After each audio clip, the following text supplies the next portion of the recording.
to be in any more danger. It's just... Relax, I get it. The Abyss is difficult to understand, that's for sure. At a glance, it certainly seems like the only goal is total destruction. The Abyss isn't a living entity after all, so what capacity for logic or planning could it possibly possess? But through our long history of fighting the Abyss, we've realized things aren't quite so simple. 500 years ago, the Abyss invaded Teyvat. You know about... That's right. Khaenri'ah suffered greatly during that time. But so did every other nation in Teyvat. And Natlan was the worst affected of all. It took the combined efforts of the then Pyro Archon and heroes from every tribe to finally repel the Abyss.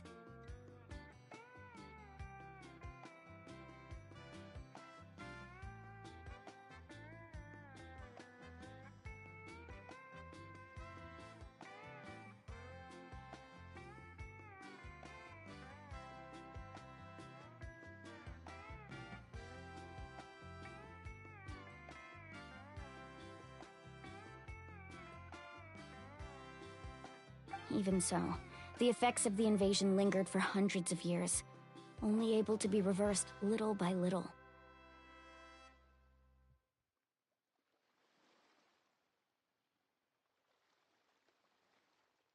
Our tribe's waters were contaminated.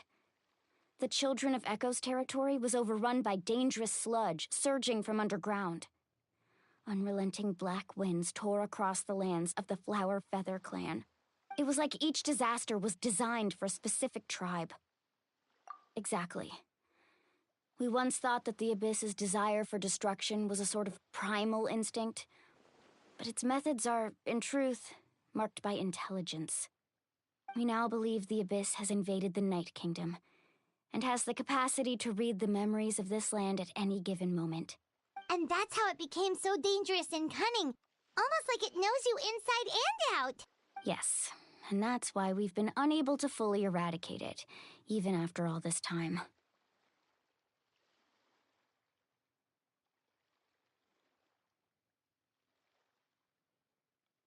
Luckily, the problems left behind by the Abyss have been successfully addressed by the various Pyro Archons we've had over the years. Now every tribe is prospering and things are looking up. I mean, just look at what we managed to do a few days ago. We totally fought them off.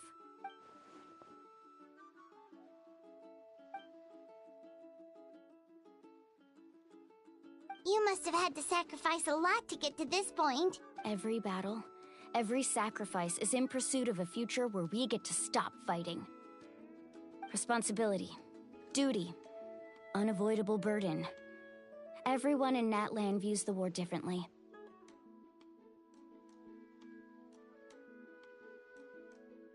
But I believe we will be rid of the Abyss one day. And the efforts of all who fought against them will become a story for the ages. To think that my name could survive in ballads passed down to future generations, it's kind of romantic. Everyone has something that drives them forward, you know? We have to. Not only for ourselves, but anyway, let's head to the stadium. Our fishing trip can wait until Kachina's back with us. The sea's not going anywhere.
is packed already.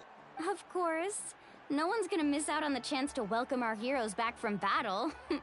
It's their moment of glory. Kachina's gonna be so flustered. She's never had this many eyes on her before.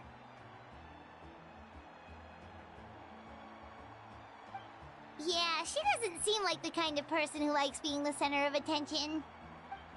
Looks like I'm just in time. Kanich, you're here! Yeah, a commission ran longer than expected, but I made it. I heard about the incident with your tribe, Mualani. Is everyone all right? Yeah, it's all taken care of. Our new friend here's got some tricks up her sleeve, by the way. She's just as strong as Kachina made her out to be. Hey, look! Is it about to start? That's right. Someone will come out and recite a eulogy, and then we'll sing the Ode of Resurrection together. Come on, let's find a spot with a good view. When the singing starts, just follow my lead and you'll be fine. Let's go somewhere higher up so Kachina can spot us.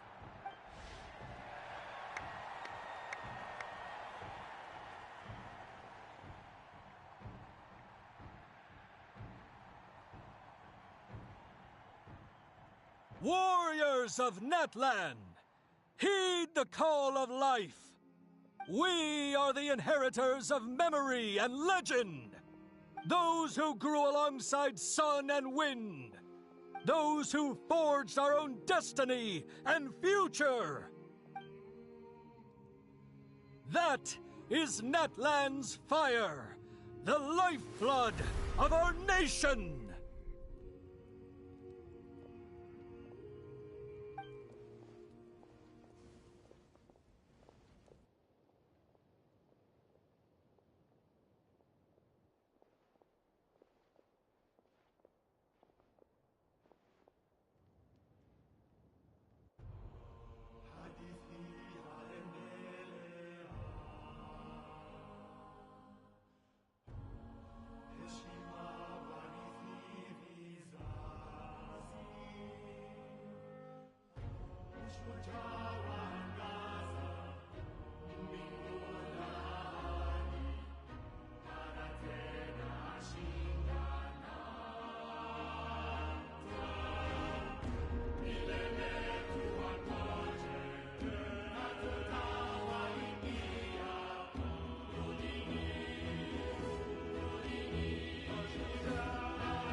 I could not find Kachina within the Night Kingdom, or locate her ancient name.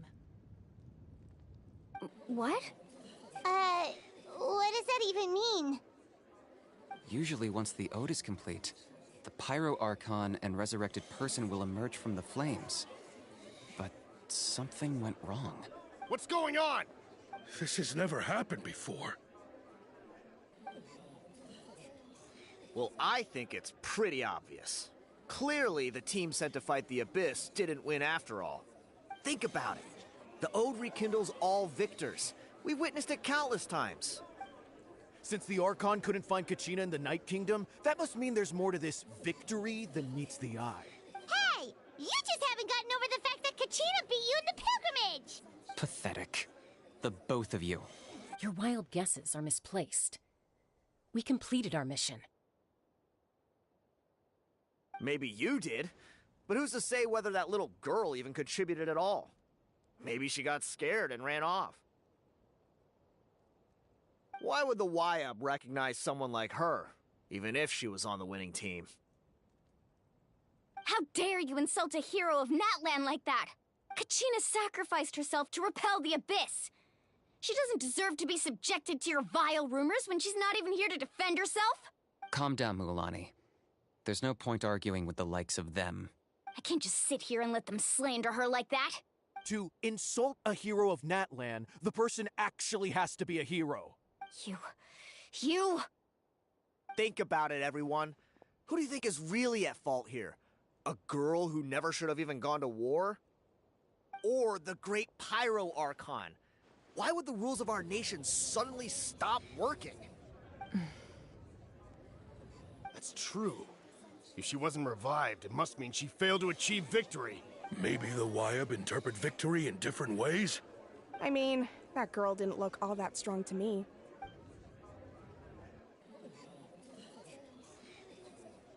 Kachina wouldn't have run! That's not like her at all! No, she's been waiting for this moment for too long.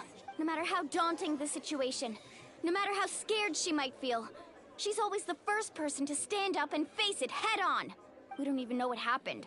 So don't you dare try to use this as an excuse to vent your anger or slander her reputation.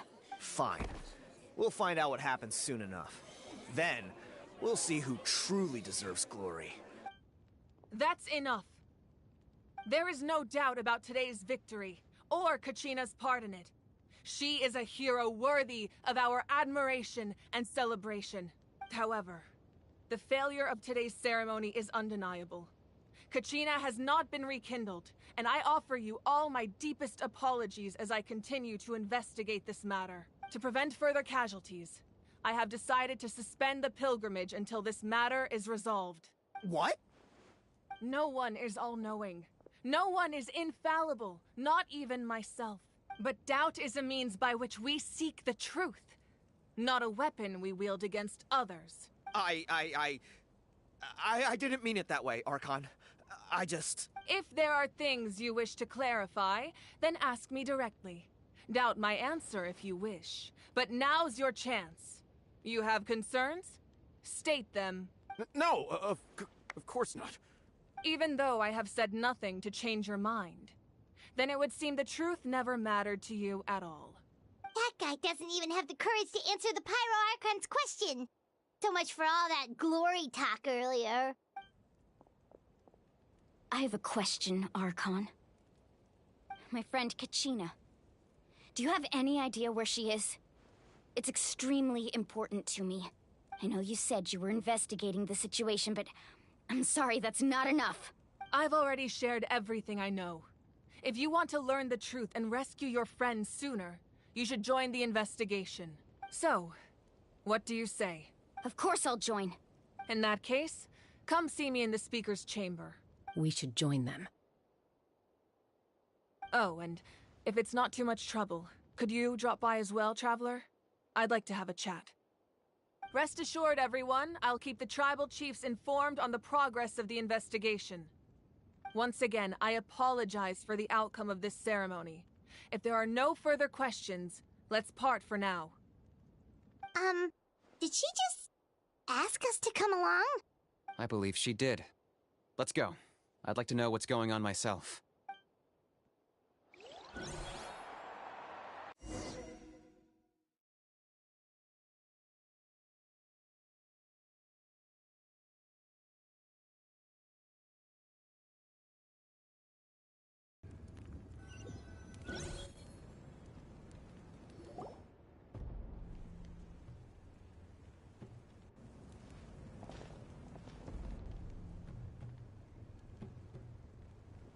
The situation is urgent, so I'll get straight to the point. Kachina is undoubtedly a hero of Natlan, and I'm deeply sorry this happened to her. There's been unrest in the Night Kingdom, but I don't know what's causing it. As a result, I've been unable to track down her location. Until we find and address the cause of the unrest, the Ode of Resurrection will continue to be ineffective. And that means Kachina won't be able to come back? That's correct. Not until the problem with the Night Kingdom is resolved. How long will that take? It's hard to say. Kachina always dreamed of fighting the Abyss. Of doing her part to defend Natlan. She wasn't afraid of death because she knew, if it came down to it, the Pyro Archon would be there to bring her back to life.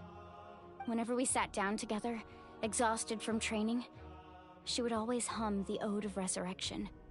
She was supposed to come back to us. We were supposed to hug her and celebrate with her and share her joy. We supported her every step of the way, but what are we supposed to do now? Sit peacefully and wait for her return? Lose ourselves in grief over her death? Tell me, Are we her friends? Or her murderers? That's not fair, Mualani. It's all right. I understand your rage and your grief.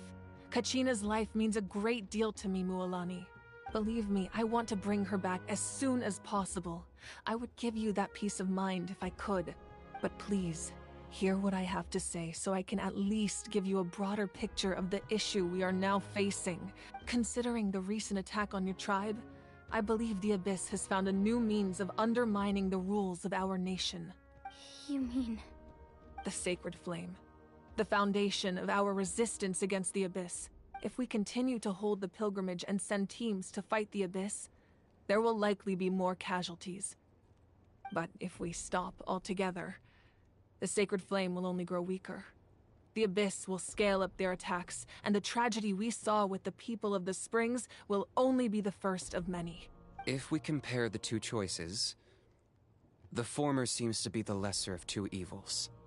Sorry, I know that may sound harsh, but I bear the name Malipo. Weighing the costs is my duty. The raw truth can be cruel. But we need to understand it if we want to approach this rationally. But what would you say, Mualani? This is personal for you. And unlike Kanich, I dare say it's not a simple case of weighing up which course of action is less painful, is it? No. I can't choose between them, and I don't want to. Saying that one is preferable over the other is disrespectful to the people who suffered. You're saying it doesn't matter whether I suspend the pilgrimage. The consequences will be equally painful. Yes. What happened to Kachina breaks my heart. But I couldn't bring myself to sacrifice other people for her sake. And that is the crux of the problem. It's not simply a matter of choosing the lesser of two evils. Either way, there will be people who suffer. And the end result will be the same. Belief in the pilgrimage will waver. Once doubt has crept in, the people will no longer unite in battle against the Abyss. And that is exactly what the Abyss wants. Their ultimate goal isn't to break the rules that make the Ode of Resurrection work. It's to destroy the people's faith in them. To prevent what happened to Kachina from happening to anyone else, we need to suspend the pilgrimage. So that is my current plan. And in the meantime, I've made efforts to strengthen each tribe's defenses. Then, we have to find another way of strengthening the Sacred Flame to keep the Abyss at bay. This won't be easy.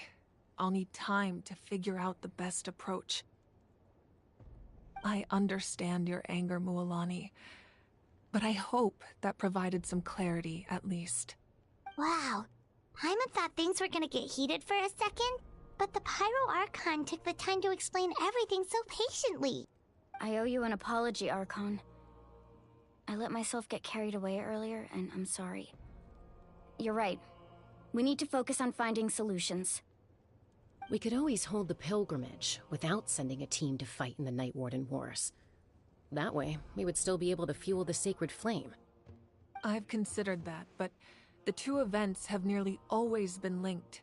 Without the chance to fight the Abyss, pilgrimage rankings lose their prestige, and competitor numbers will drop.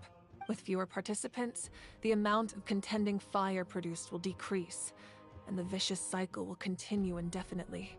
So, essentially, the Abyss has taken Kachina hostage. You've learned about the concept of ley lines during your travels, yes? The Night Kingdom is something similar. Staying there for a short period of time shouldn't have an effect on the person. But with the Abyss in the picture, it's a different story. Your sense of self will be devoured, until eventually you become one with the Sea of Souls. Imagine pouring a cup of water into a rushing river. You can try to scoop up another cup, but there's no chance it will be the same water you had before. I won't sugarcoat it. That is the danger Kachina is currently facing. Just like you said, Archon. Both of these problems need to be addressed. You can focus all your efforts on dealing with the Sacred Flame. I will go search for Kachina. The Abyss poses the same threat to you as it does to her. It is very possible you will not return. Knowing that, do you still choose to go? Kachina's waiting for us to rescue her. That's all that matters. I failed to protect her during our campaign, but I can make it up to her now. I choose to go as well. Traveler? What do you think? Understood. Then I'll support you in any way I can. The Masters of the Nightwind have a technique that can extract an ancient name from the ley lines. If we can find Kachina's ancient name, I can use the link between them to pinpoint her position within the Night Kingdom. Then comes the hard part. You need to visit the Night Kingdom in person and rescue her. But isn't the Night Kingdom a land of souls? Can we even go there? Under normal circumstances, only the consciousness can enter. But there is a way to go there in person. However, know that the Night Kingdom will attempt to repel you, and the Abyss certainly won't leave you be. That's fine by me. Same here. Fighting the Abyss is nothing new for me.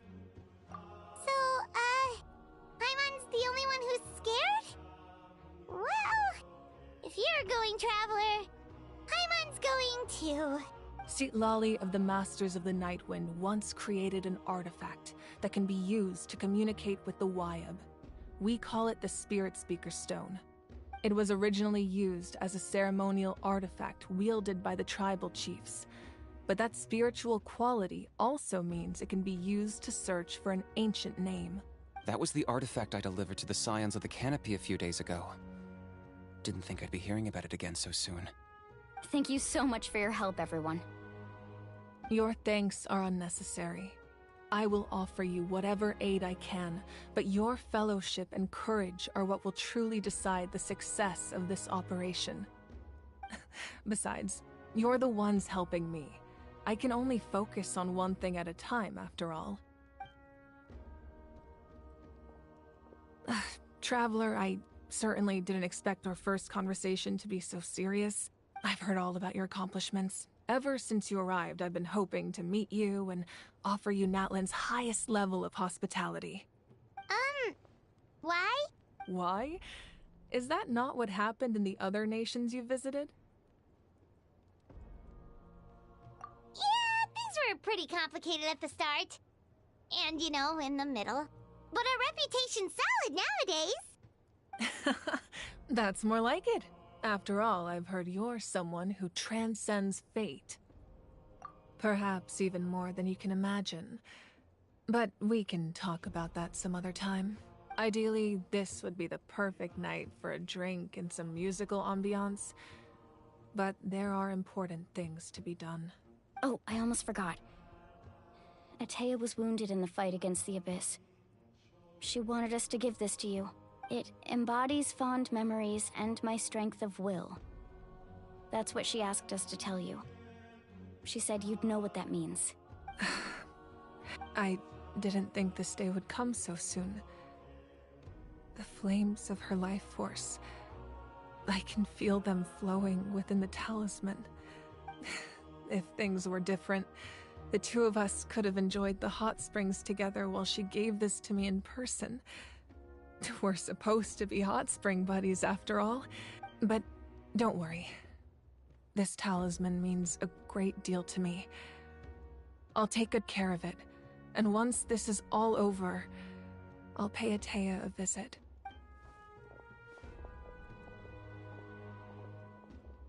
You said you didn't want to jeopardize the production of Contending Fire. But that's not at all why you decided to suspend the pilgrimage, is it? You're right.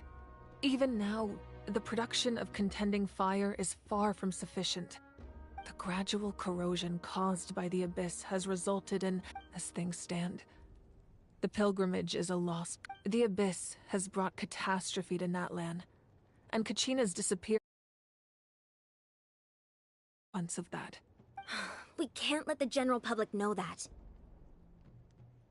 No. If the public learned that Natlan's destruction was close at hand, there would be immense panic. But if I said nothing at all, they would have continued to question the integrity of Natlan's heroes. Another simple choice.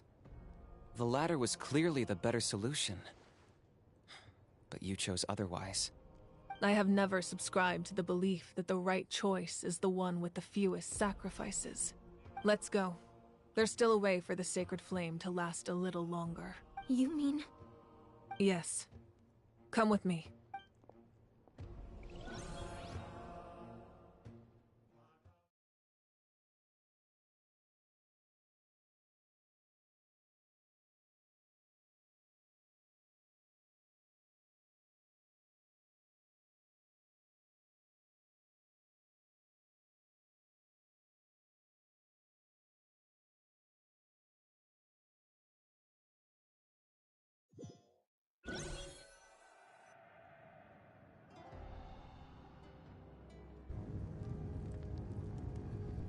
The sacred flame must never go out.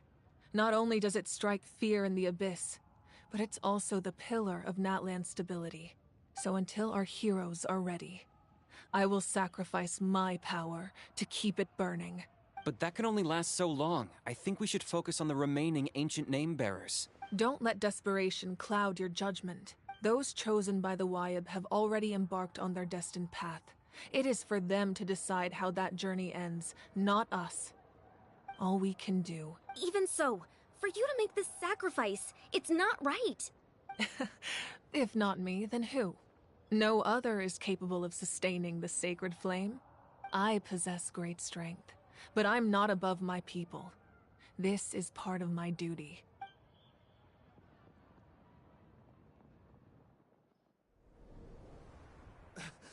Archon, it's the Fatui!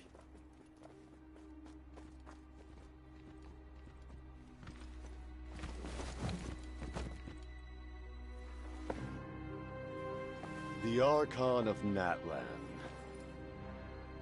A force to be reckoned with. The secret of the ley lines is no secret to me. Long have they been destined for ruin. And since the oath made 5 centuries ago remains unfulfilled, what use is the Gnosis in your hands?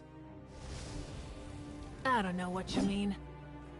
But it sounds like this is about more than the Tsaritsa. In times of crisis, someone must pick up the mantle of salvation. Your plan has reached an impasse, and now it falls to me to create new rules for Natlan. But before the dawn of a new age, the old must be destroyed.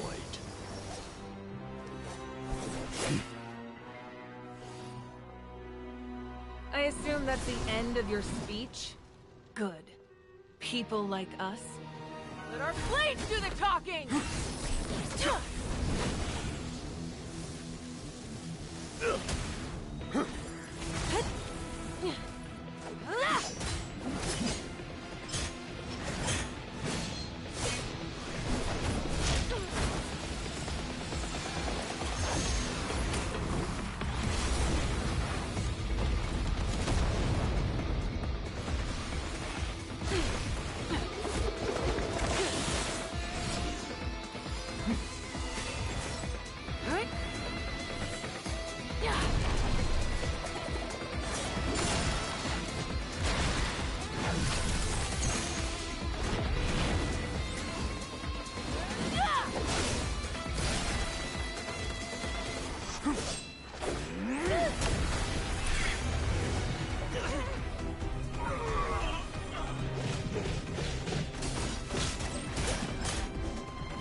Masters of the Night Wind. Send word. The captain and his followers must be apprehended.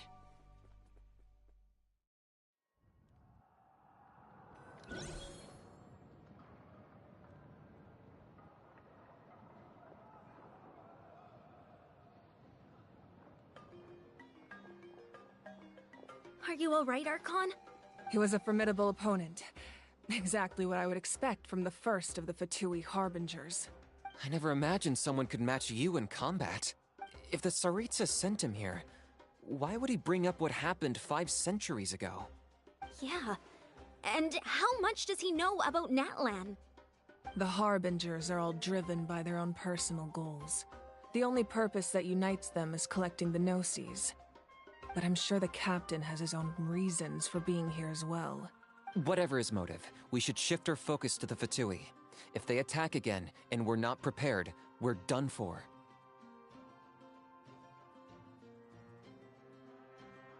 No, we're running out of time. The wound I inflicted should hold him back and weaken him for the time being. Besides, I'm sure you noticed, the power that came to his rescue just now came from the Masters of the Night Wind. In other words, there are traitors among us. Not necessarily. This could prove to be a very valuable turn of events. When we exchanged final blows, I sensed an unusual presence within him. I'll need to investigate further. Kanich, go to the Masters of the Night Wind and look into who could have aided the captain. Speak to Lali. She should know. Of course, I'll head out right now. Do you still intend to... Yes, but fear not.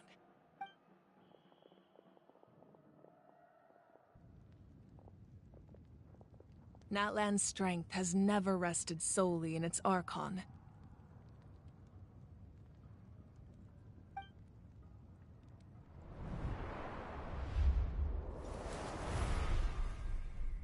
Together we foresaw the only path that leads to our nation's future.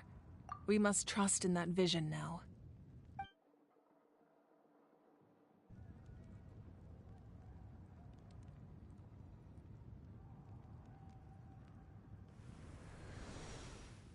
Is everything okay, Archon?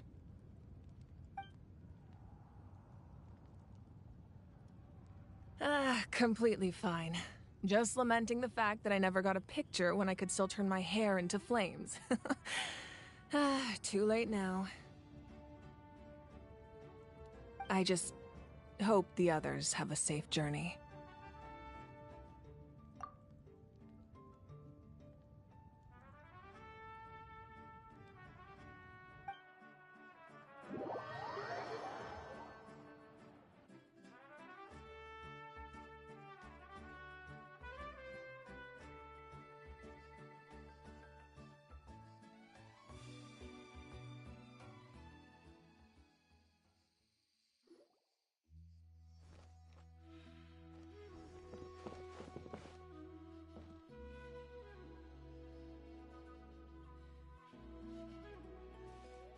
What's happening at the stadium? Did something explode? It feels like the Archon unleashed her power. She must be fighting a formidable opponent.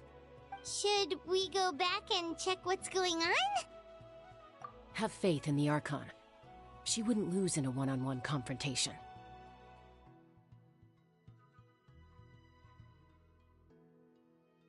Once we find Kachina's ancient name, we'll head right back. Okay, let's just keep climbing. Paimon really hopes nothing goes wrong.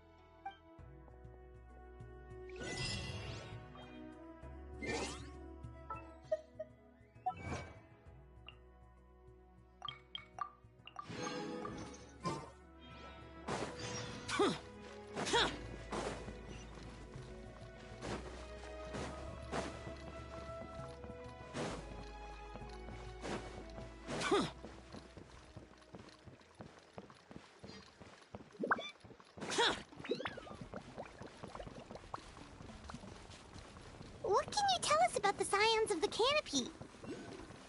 The tribespeople are very adventurous. Oh, kinda like us then. I'm not so sure. You don't strike me as the type to enjoy danger. The Scions of the Canopy are a bunch of thrill-seekers. They love extreme sports like rock climbing, rappelling, volcano parkour, or even bungee jumping without a rope while a Yunkasaur stands at the edge and uses its tongue to catch them. Sound like something you'd be interested in? Okay, that does sound different from our usual adventures. Paimon's not doing...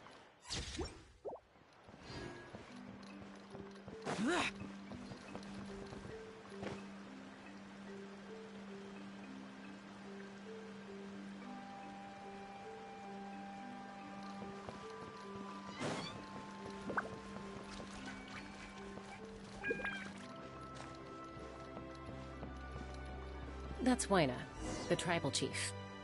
Let's head over to him.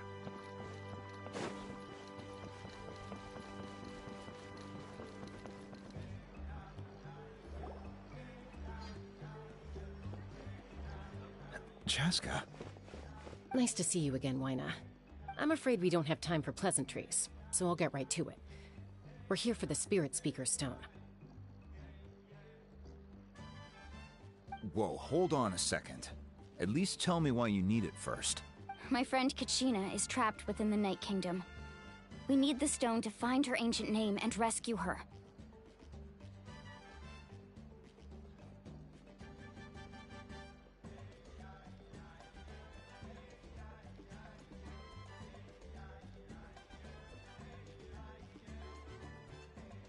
Rescue her?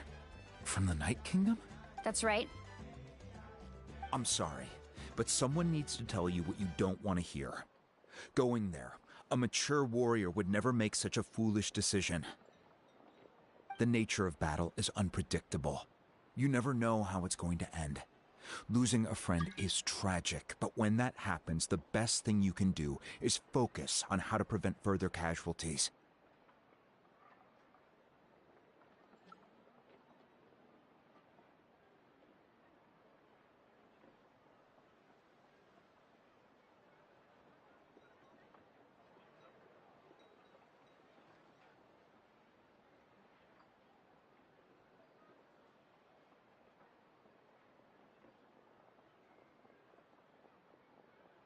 I appreciate what you're trying to say, Chief Waina.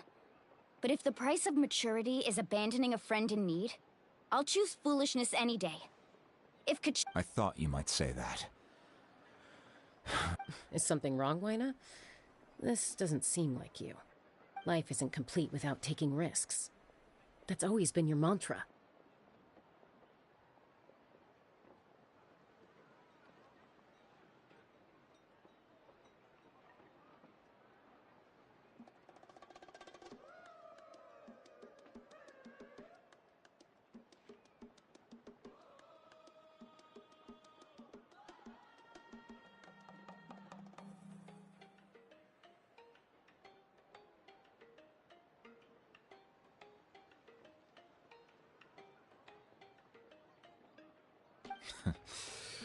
It's nothing.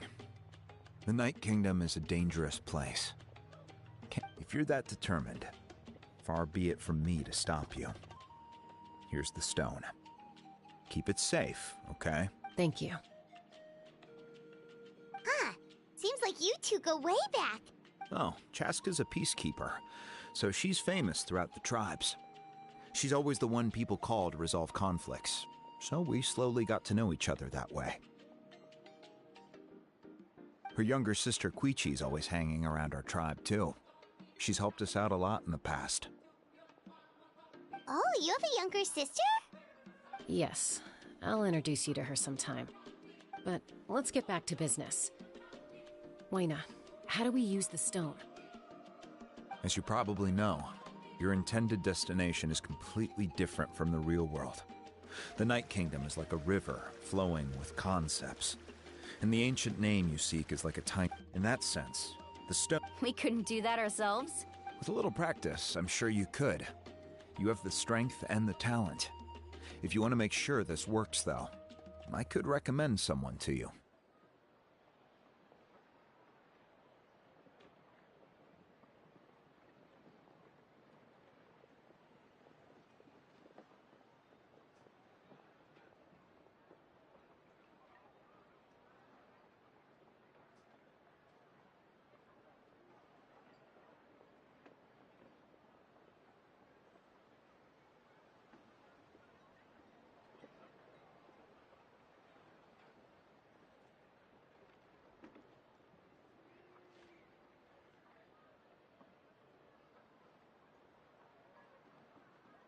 Who? Vichama, a legendary warrior and scout. He's got a keen eye and a well-honed intuition. Even his ancient name means to seek, if you're fishing for a name. Bichama? Why does that name sound familiar?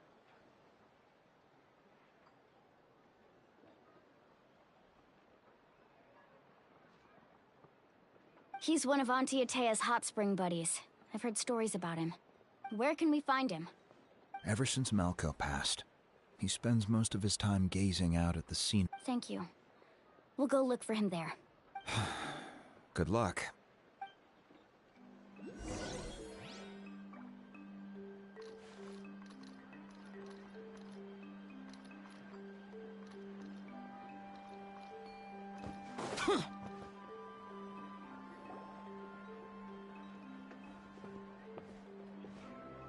Someone admiring the scenery from the cliff tops. Ah! That must be him!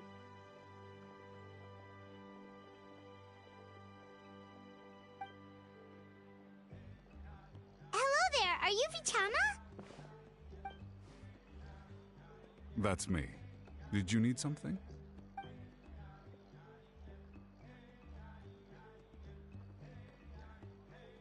What?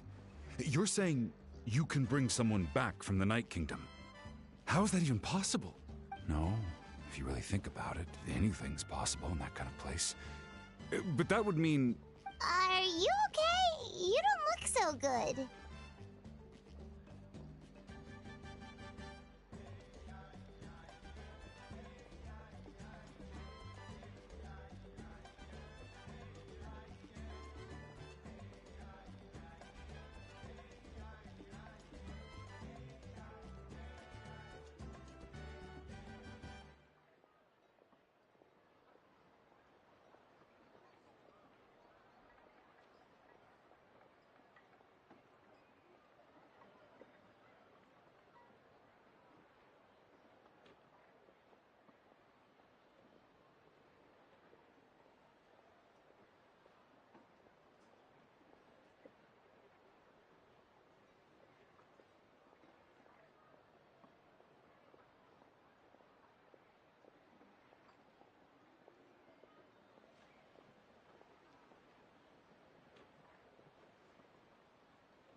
Everything's fine.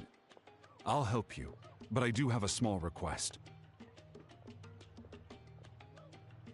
After I help you find Kachina's ancient name, I want to use the stone to look for my friends as well. Your friend? Oh, why not mention someone? Yes, but I'd rather not get into it if it's all the same to you. That's not a problem. We agree to your request. Yeah. Since you're helping us find Kachina's ancient name, it's only right that we return the favor. Then we're agreed. Can I have a look at the stone?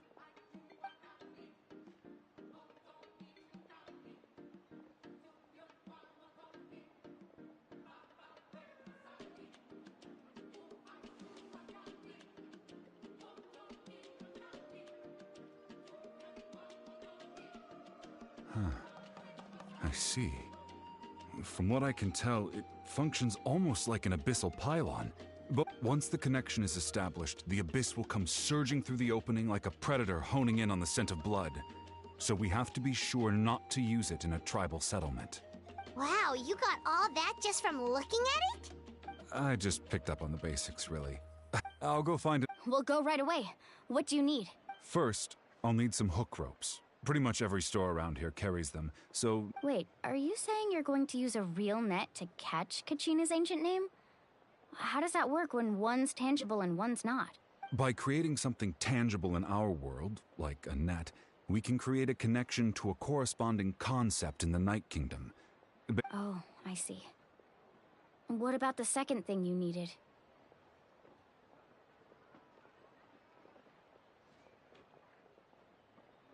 Right. I need two chunks of obsidian. Once we bring the ancient names into our world, we'll need a place to store them. Normally, you can only get obsidian from the Children of Echoes, but I heard there's a traveling merchant from that tribe around here somewhere, so maybe you can try your luck there. Gotcha! Alright, let's split up. See that clearing?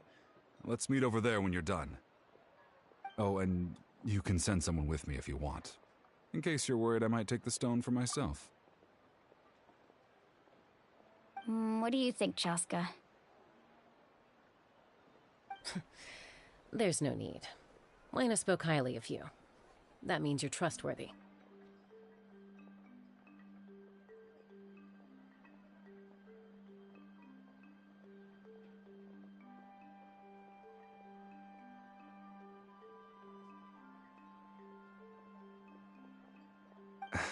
I appreciate... Anyway, it'll take some time to set every...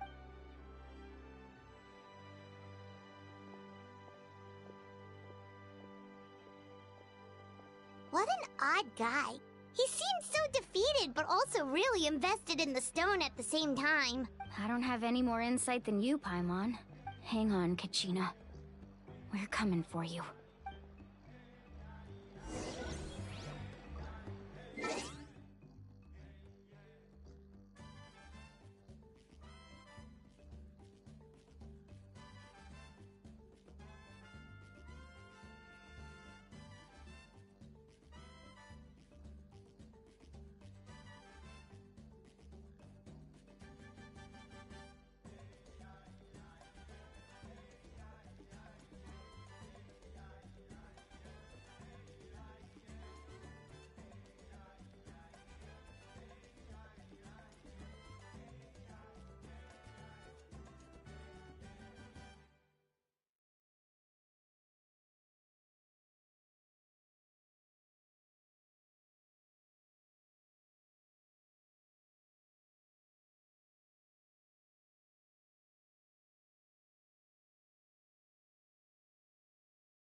Emotional support is important.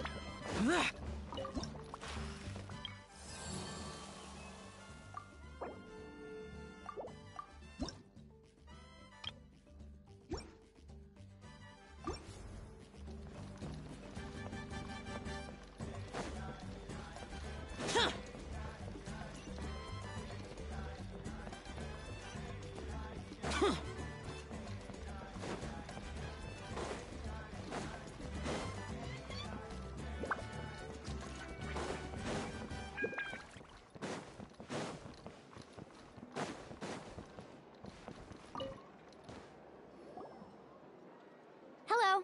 Do you have any hook ropes for sale? Hook ropes? As in rock climbing equipment? Yes. How much for your whole stock? Oh, the whole thing? Let me see. That would be 30,000 mora in total. Deal? Deal. Wait, really? What, you want me to drive down the price? We just need these as fast as possible. Thanks. Oh, no problem at all. I'll even pass along some information on the house. These ropes are usually used by rock climbing enthusiasts. If you want to learn, Roka's the person you want to ask. All right, that's everything. Here you go. Now we need the obsidian. Let's go talk to the traveling merchant Vichama mentioned.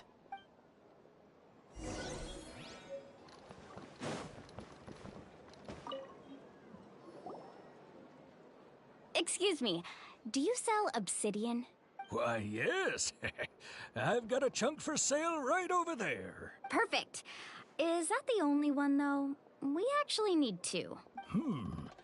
That might be tough. Tell you what, I'll take a look through these boxes over here, and we'll see what we can find. Thank you so much. We'll wait here.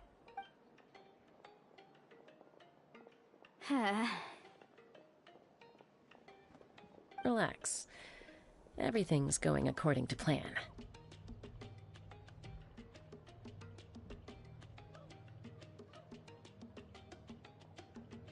I know, it's just... I could tell Vichama feels the same way about his friend that I do about Kachina. Kachina always carries all sorts of shiny stones with her. If I was the one trapped in the Night Kingdom, she'd have a whole pile of obsidian ready in a heartbeat. Well, would you look at that? I did bring an extra. Here you go, young lady. How does it look? Perfect! Thank you. How much do I owe you? If you hadn't shown up, these stones would have just sat here collecting dust. I'll take 3,000 mora for both. Here you go. By the way, I heard you mention Vichama just now. You running an errand for him, then? How's he doing? Malco's been gone for 5 years now. It's about time he started to move forward. Do you know what happened between them? I heard about it in passing while I was out drinking one night, but I don't know all the details. Vichama and Malco grew up together, and even made a name for themselves together.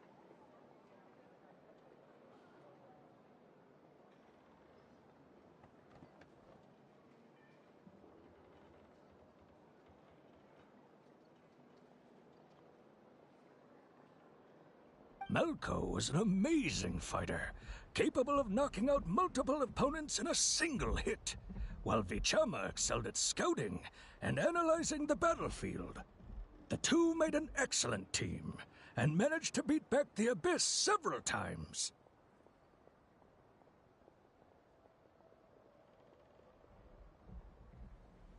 5 years ago, they both emerged triumphant in the pilgrimage and were placed on the same team to fight the Abyss. But on the eve of battle, the Abyss launched an attack on their tribe, and Bichama suffered an injury to his leg while attempting to rescue someone. Then what happened? The team agreed that he couldn't fight the Abyss in his condition. Bichama didn't argue. He knew going to the front lines with an injured leg would make him a burden in battle. So they raised the issue with the Pyro Archon, and she agreed to let him stay behind. It's just... Melko and the others ended up facing hordes of abyssal monsters in numbers that far... Vichama went into a deep depression after that. He blames himself for everything. Oh, you're not wrong. But I've tried the Abyss... Anyway.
Did you get everything?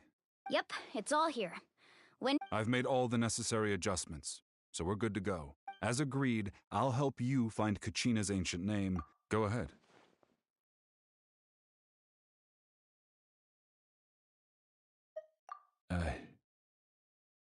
After Malko fell, I scoured the battlefield to see what happened. It turned out he wasn't bested by some impossibly powerful foe. He was dragged to his grave by the sheer number of enemies. If I had been there, I would have been able to sense the danger. I could have warned them not to advance. I've always blamed myself for what happened. But when you told me about Kachina, I realized there's a chance Malko might also be alive, fighting for survival in the Night Kingdom. But that happened several years ago, right? The Pyro Archon said all life within the Night Kingdom eventually becomes one with the Sea of Souls. There might not be much hope, but I still have to try.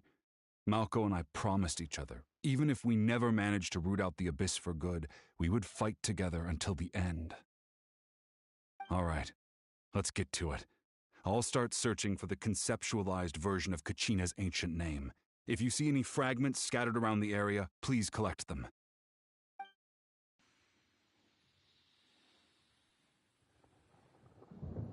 Make sure you prepare yourselves for battle. As I said, the stone will link the mortal realm to the Night Kingdom. The Abyss will likely emerge in response. Look at that golden thing! It must be one of those fragments Vichama mentioned. Let's get closer!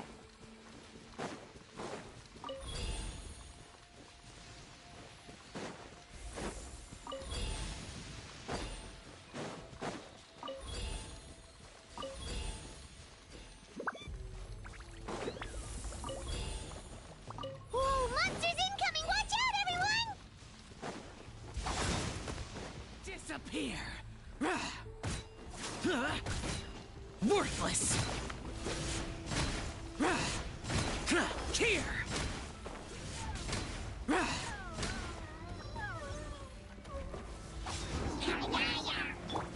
Ow! Teamwork is Calm down! Go. Don't be nervous! Just relax!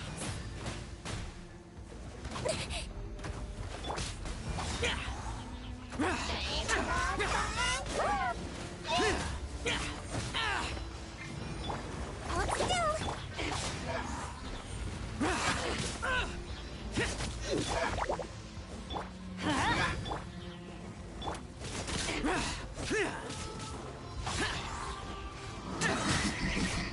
conquering! Worthless!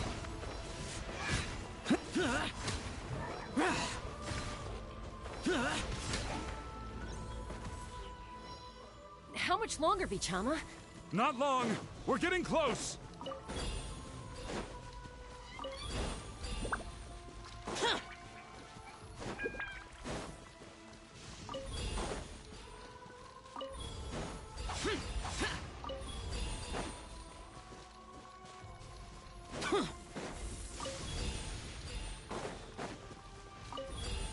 Boring!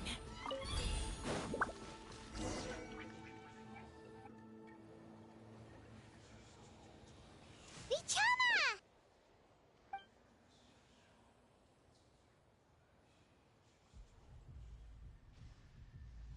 Quick, take it!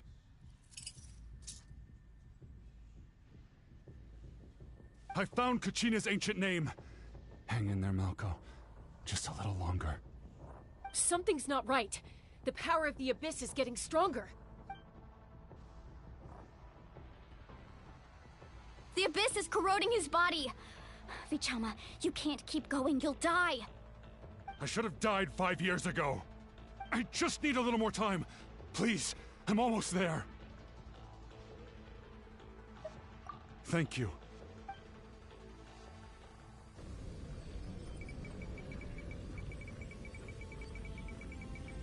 Whoa, watch out! The power of the Abyss is strong.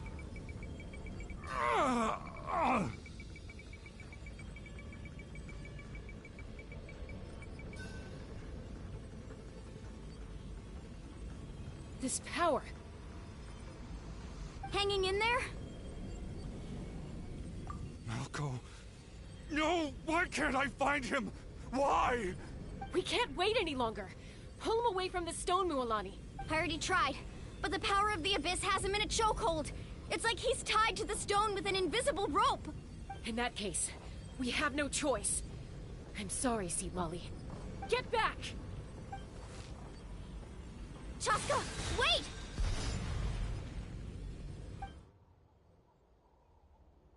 Ouch! What happened just now? It looked like the Spirit Speaker's stone was... The stone's power was spiraling out of control. The only way to stop it was to destroy it. You were all caught in the shockwave of the explosion. You might feel dizzy for a while, but that's normal. Give us a heads up next time, will you? You're lucky we managed to dodge it in time. I thought I said to get back. Yeah, barely a second before you made it go poof. Not everyone has your reflexes, Chaska. We were this close to getting dragged into the explosion. Okay, I'll be more careful next time. At least Kachina's ancient name is still in one piece. Wait, where's Vichama? Vichama! Vichama! I couldn't find Malko's ancient name. It must be completely gone by now. Once your ancient name disappears, there's no coming back. From the very beginning, I knew there was a slim chance, but still. And now... it's too late to save him. From the... Vichama. I'm sure he's heard enough condolences over the years. Let's just give him some space. Huh? What's that in your hands, Vichama? It looks like something's glowing! Huh?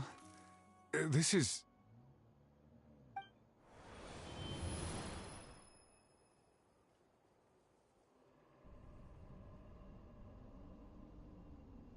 Hey, Malko. Got any strength left? Not enough to swing a sword, but to say a few last words. Sure. Too bad. No one will get to hear them. I never thought I'd actually die on this mission. Not that I'm afraid to die. It's just... hard. Thinking about my mom's face when she hears the news.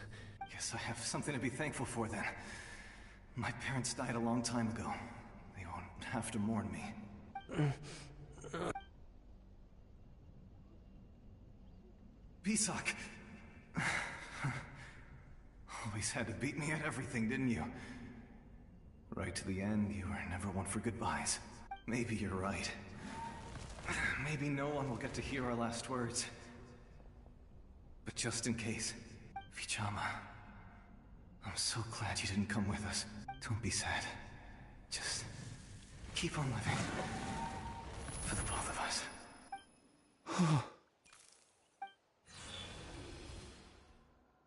Was that a memory?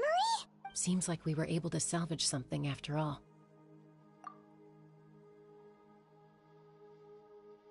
Of course. Seeing him, hearing his voice again, it makes me unbelievably happy.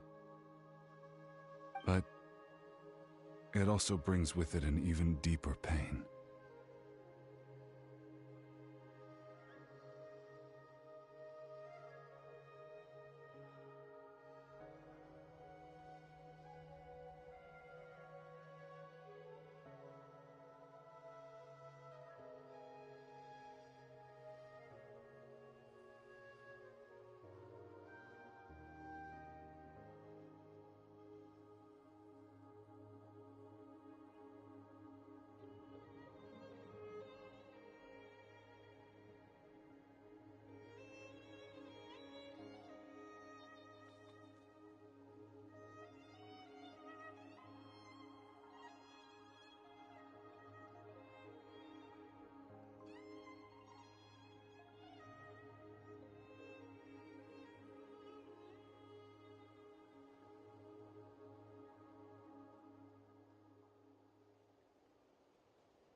A deeper pain? Why? Malko was always the type to put on a brave face. But in that memory just now, his hands were shaking, and his smile was forced.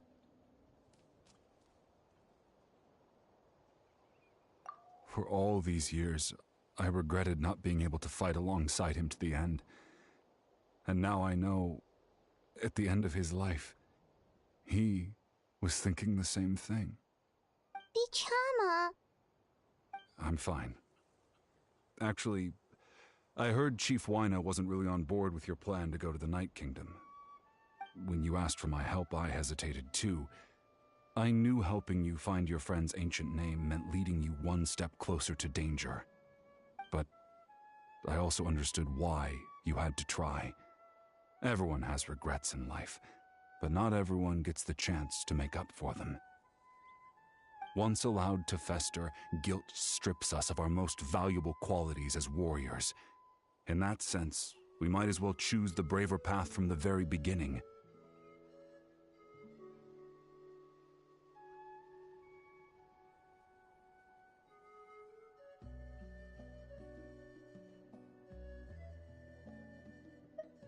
If I could do it all over again, I would have followed Malko to the front lines no matter what. Even with an injured leg, there were still things I could have done. That way, even if the outcome stayed the same, I still would have fought alongside him to the end. There are critical junctures in life, and if you don't seize the chance to act, there's no going back.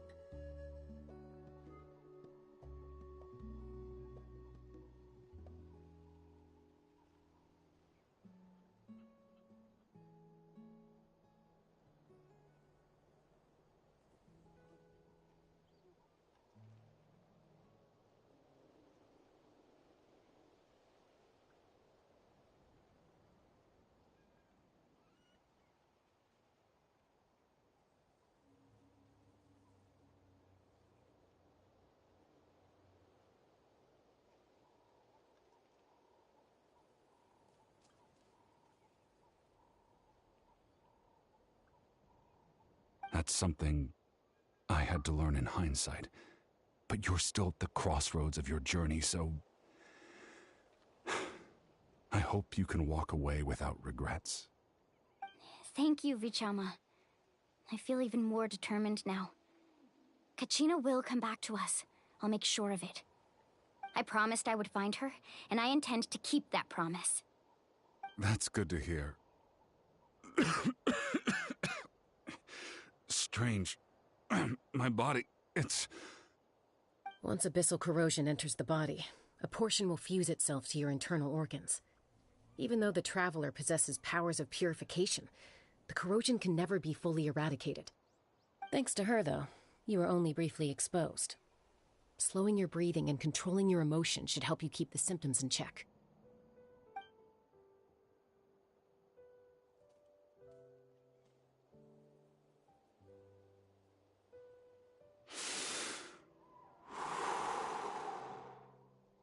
Huh. That does make me feel better.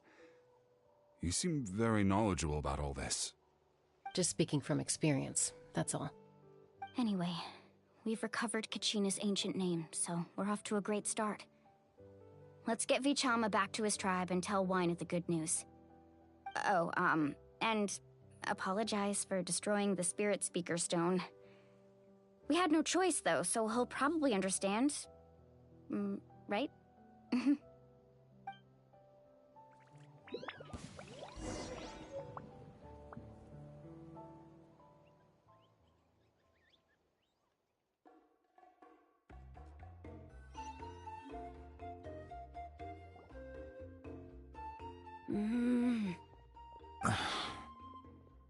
Koichi, are you really gonna just stand there like that? I don't know what you want from me. I think you know exactly what I'm trying to say, Uncle Wina. I can hear it in your voice. Honestly, it's just one thing after another with you two. They're back. Koichi? What are you doing here? Don't play dumb with your own sister. You know exactly why I'm here. My apologies, everyone. I just need to borrow Chaska for a few minutes. You come with me.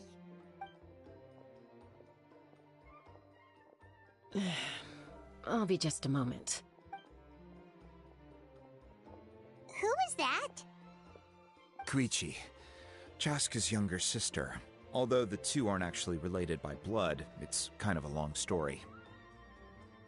It's not really my story to tell, but I guess it's not a secret. You see, Chaska was actually raised by cuckoo sores. She was afflicted with a rare disease when she was a child, and abandoned in the wild as a result.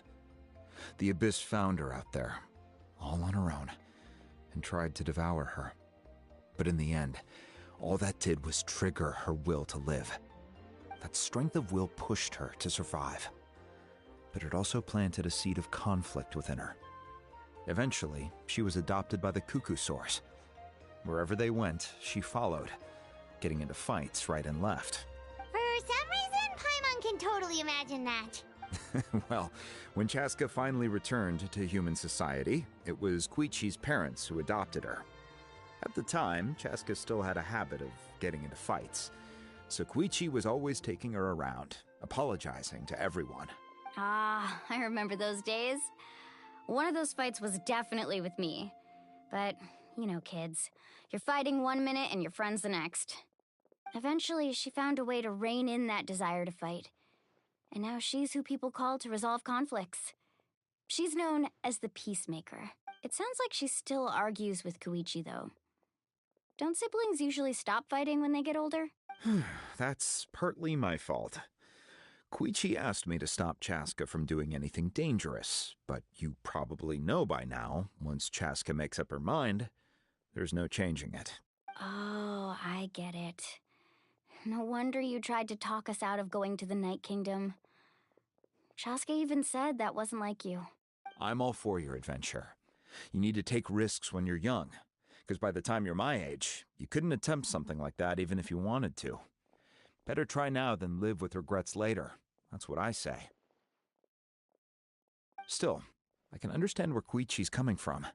In the end, nobody wants to sit back and let a loved one put their life on the line.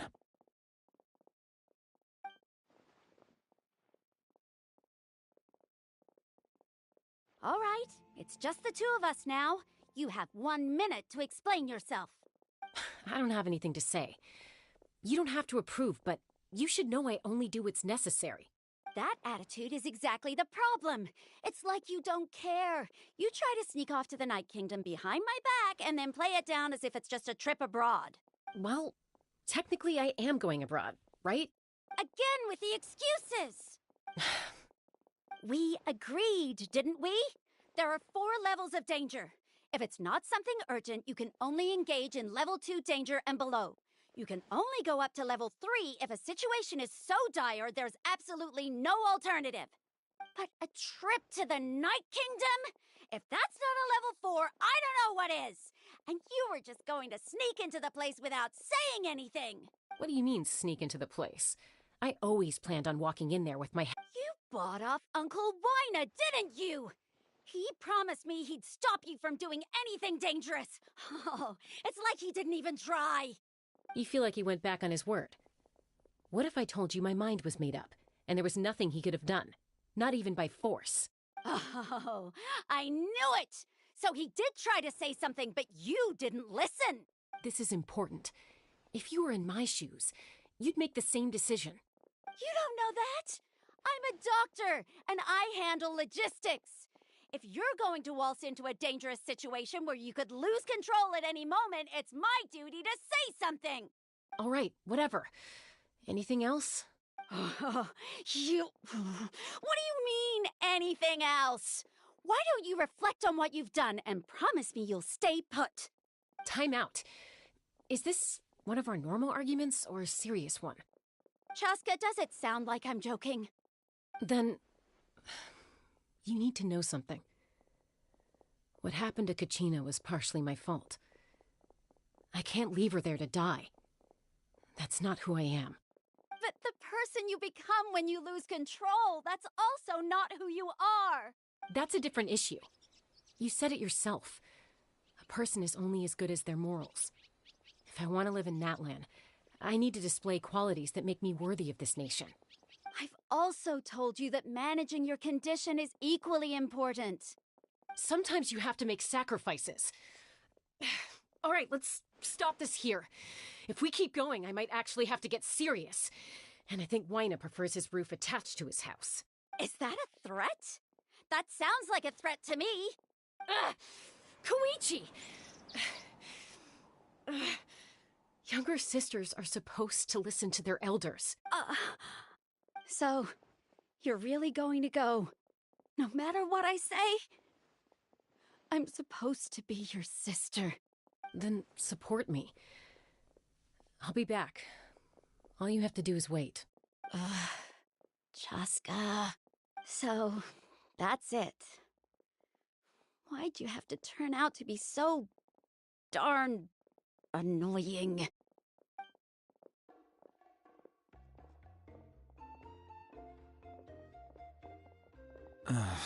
You two are something else. Something you wanted to say? I know you aren't related by blood, but you two sure are similar. Really?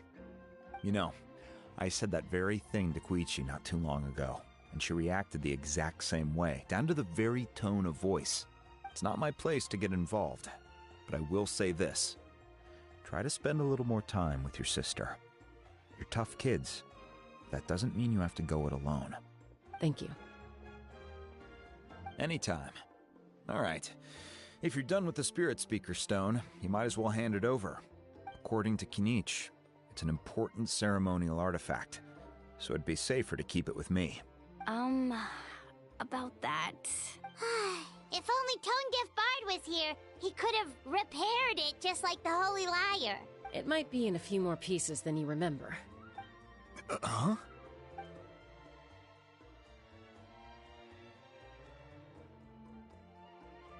I see.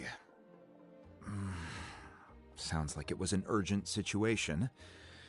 If someone's life was on the line, then you had no choice. Still, Citlali's going to be a nightmare to deal with now that you've broken her stuff. I'll explain everything to her later. Stay safe out there in the Night Kingdom, okay?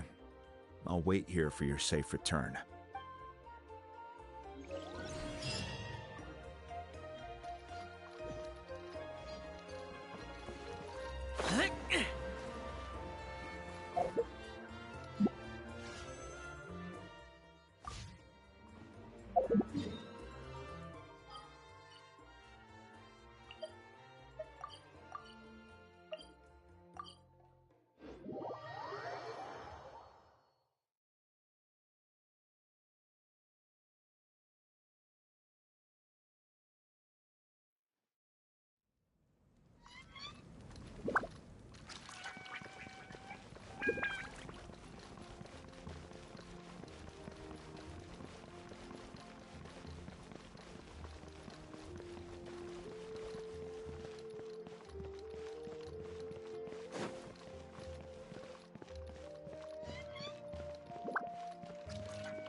We found Kachina's ancient name, too!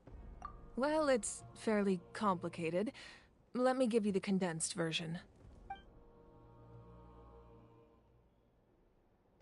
The Fatui again?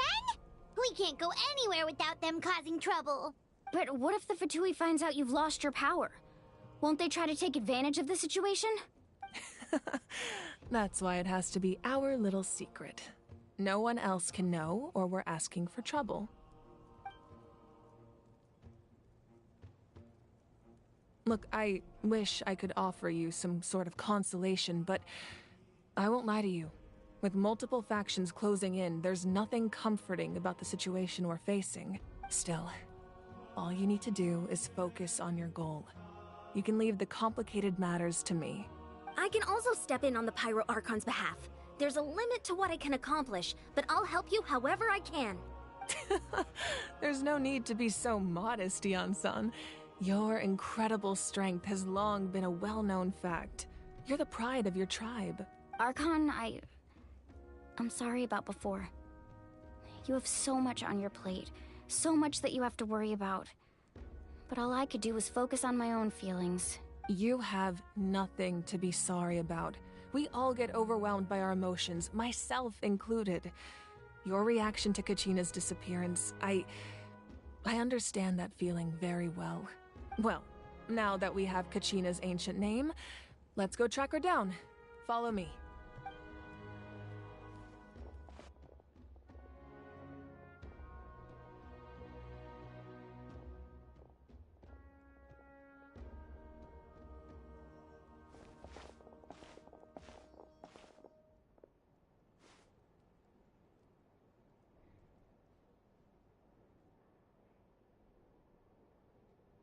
What is this place? Hey, isn't that Atea's talisman? Good eye. This is where I store all the various mementos I've collected. Whoa. I've never seen this place before. There's so many things in here. It looks like there are items from every tribe. Collecting them must have taken a lot of effort. I suppose you could think of it as a hobby of sorts. In Natlan, everyone grows up listening to the stories of heroes. And physical items do a far better job of preserving those stories than our own memory. Now, I still have some preparations to make for the ceremony, so feel free to take a look around in the meantime. If you're curious about an item, I'm more than willing to tell you about its origins. All right, we'll have a look.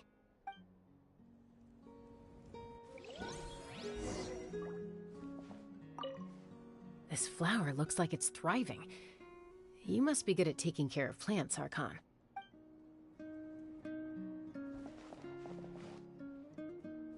This flower looks like it's...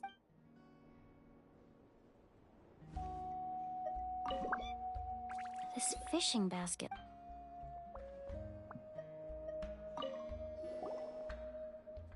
Hey, there's a fishing rod here. It must have belonged to the people. That's right. It belongs to a legendary fisherman named Matavaru. I have his entire set of fishing equipment, actually. He and I met in a tavern. He told me about a particular kind of giant fish and his meticulous plan to catch it. In his eyes, I saw a hunger and a strong fighting spirit. To him, the sea was the battlefield upon which he staked his honor. So, did he do it? The next time I saw him, he was covered in scars. It turned out the fish he sought had been corroded by the abyss. He managed to kill the fish, but sustained a serious injury in the process, which meant he could never go deep-sea fishing again. Can a fisherman claim victory if he fails to bring back his catch? That's what he asked me in the end. Well, Paimon thinks he won. That was my answer as well. The experience was far more valuable than the prize itself. In the end, he didn't want his tools to go to waste, so he gave them to me. Wait, that means you also know how to fish. Maybe we can go head-to-head sometime.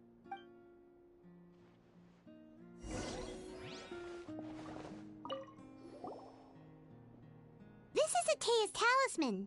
I'm sure you're familiar with this one already. Atea was rarely ever without it.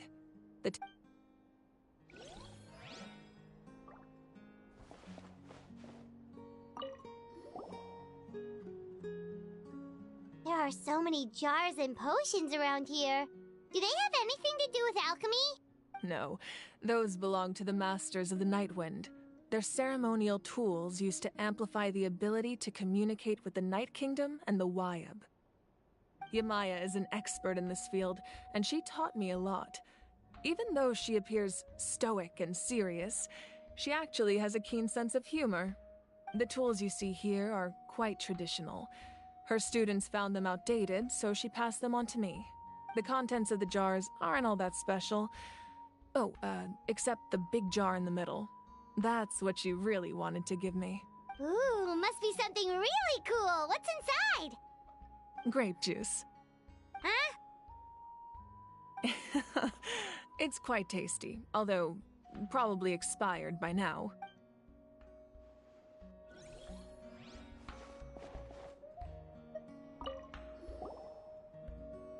Whoa, that belt is bigger than Paimon's head!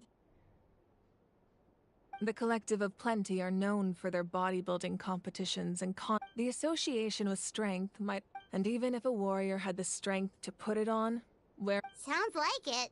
So the owner of the original belt, Kitera, commissioned a craftsman to make a copy identical in appearance but far lighter in weight. That is the belt you see before you. He would often wear this version when training in order to protect his waist. Or he made a lighter version so he could wear it all the time and show it off.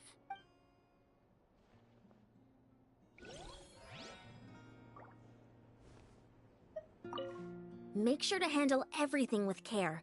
This cup, for example, it's heavier than it looks.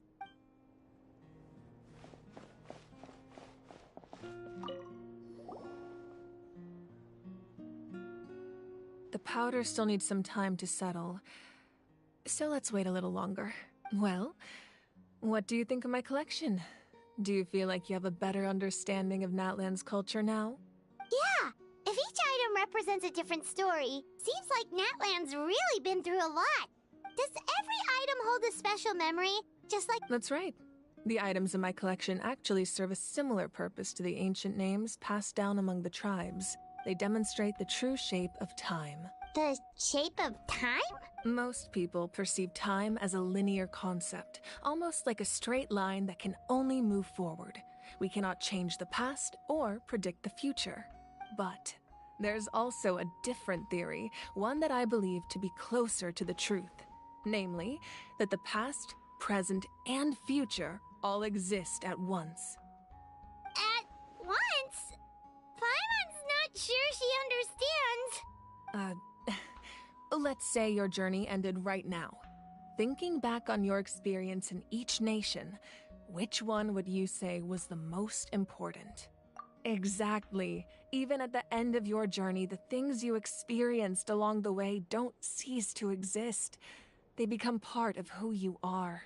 Take out a portion of that journey, and you would likely make very different decisions, and eventually arrive at a very different destination. The future is the same. Of course. That does kinda make sense. The future hasn't happened, but already exists. Humanity excels at living in the present, but too often we forget the past. And while the Pilgrimage and the Night Warden Wars lead us to a better future. Only by uniting the people of Natlan across countless eras can we fight back against an enemy as formidable as the Abyss. To come up with such a set of rules, the first Pyro Archon must have possessed a level of insight I can only imagine. That's correct. Namely, a framework through which ordinary people can ascend to Archonhood. By holding the pilgrimage, we're able to determine the strongest among us. And when that person ascends to the divine throne, their inner flame will awaken. In addition, the sacred flame will grant them significant knowledge and memory of this land. After all, that's how I came to know everything I just told you. So, it all comes down to the power of the divine throne and the rules. Wait, is that a family portrait? Yes. That's my mother, father, younger sister, and the little saurians we raised. I turned a piece of my dad's leather armor into a canvas and commissioned a famous artist to paint our likeness. Your sister is so cute! It looks like the two of you are really close. Paimon was having a hard time thinking of an Archon as an ordinary person, but seeing this portrait, it kind of makes sense now. It really doesn't look like there was anything special about you before. Oh, wait, is Paimon allowed to say that? A little late for that question, don't you think? Sorry! Paimon's so sorry! Paimon's mouth works faster than her brain sometimes! It's all right. I'd never get upset over something like that. No matter what others may say, my past is a precious part of my identity. I'm forever proud of the life I used to lead. Becoming the Archon doesn't mean you sever ties with your family. The position just comes with a lot of responsibilities, so it impacts how often you get to see them. My father made the most delicious stew, so my sister would often bring me a large pot of his cooking, and we would sit on a blanket and eat it together. One time, we didn't close the door securely, and the saurians we were raising ran into the room and knocked over the entire pot. My sister immediately burst into tears. The two troublemakers were going for the meat, but when they saw my sister's distress, they froze on the spot. I still remember the way they laid there, sulking like a pair of children, even after making such a mess. It was frustrating, but in the end, Wow. Isn't that what being a family is all about? I think about that story a lot, actually.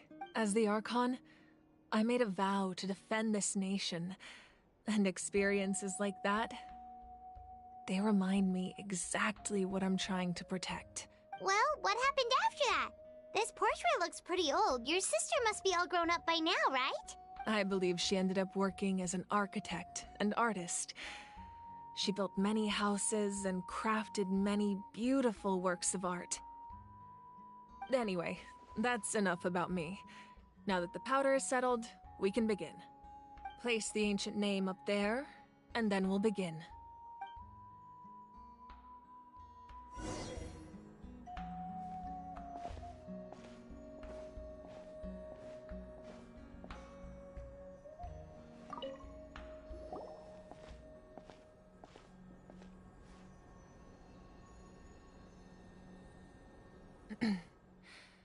Surely as the echoes of life resound through heaven and earth, so too shall our stories remain eternal.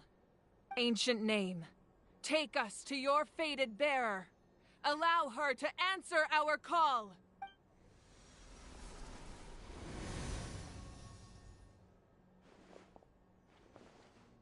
Am I hallucinating again? Kachina, are you okay? Huh? I'm not seeing things, am I? Is the Abyss playing tricks on me again? It's okay, Kachina. It's just us. We're trying to find a way to bring you back. Everyone, you have to listen to me. I've been investigating the Night Kingdom this entire time, and I figured out what's wrong. The Wyab is being affected by the Abyss. I was waiting for the Wyab to send me back, but then this really strong monster came in and it almost killed me. The Wyab saved me, even though its power is weakening. So I've been hiding from the monsters while trying to find a way to help. The Night Kingdom has become a huge mess, though. I keep hearing these awful sounds and seeing really horrible things. Don't listen to those sounds, Kachina. The Abyss is trying to strip you of your sanity. All you need to do is stay safe and wait for us. We'll be there shortly. It's okay. I feel so much better now that I've had the chance to talk to you guys. You don't need to worry about me. I've never been strong or special at all, really. So I don't blame anyone for forgetting about me or leaving me behind. Just knowing you care is more than enough. I'll find a way back. You don't have to put yourselves in danger to come rescue me. You're always like this, Kachina. Now's not the time to act tough. We're coming for you, and that's final. I don't know what lies the Abyss has been feeding you, but I'll tell you something right now. Nobody here sees you as a burden. You're a victor of the Night Warden Wars, a hero of Natlan. All you need to do is wait for us to rescue you, and you'll get all the applause and recognition you deserve.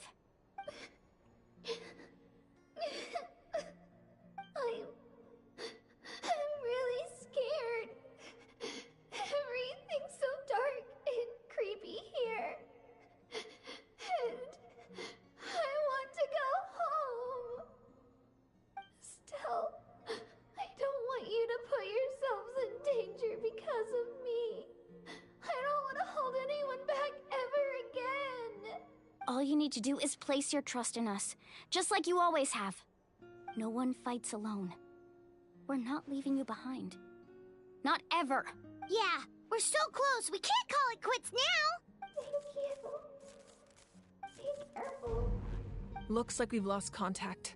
Now comes the most dangerous part. You have to traverse the Night Kingdom in your physical form. This entrance to the Night Kingdom was left behind after an abyssal invasion. Even a brief amount of time inside could expose you to corrosion. I know. I'm prepared for that possibility. All right. Then I wish you all the best. I'll tell Koichi to be ready just in case. She's very experienced in dealing with abyssal corruption. That face you just made. Don't tell me you two got into another argument. No, I just feel bad for creating more work for her. I'll go with them too, Archon. The more people, the stronger the party. Thank you so much for your help, everyone. It really means a lot that you're willing to brave these dangers with me. And there's no time to lose, so let's get going. Now that I've lost my power, I won't be able to provide much practical support. But I can still keep an eye on the situation from here. Eon-san, I know it's unlikely, but if you encounter a situation you can't handle... That won't happen. I hope not.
Those memories.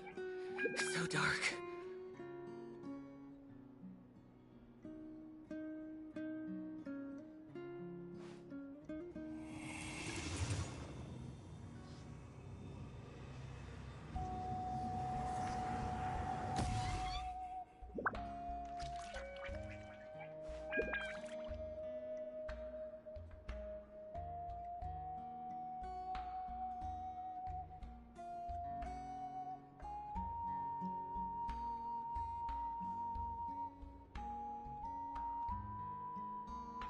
The damned will sooner die again than lay a hand on me.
Reduced to just standing around.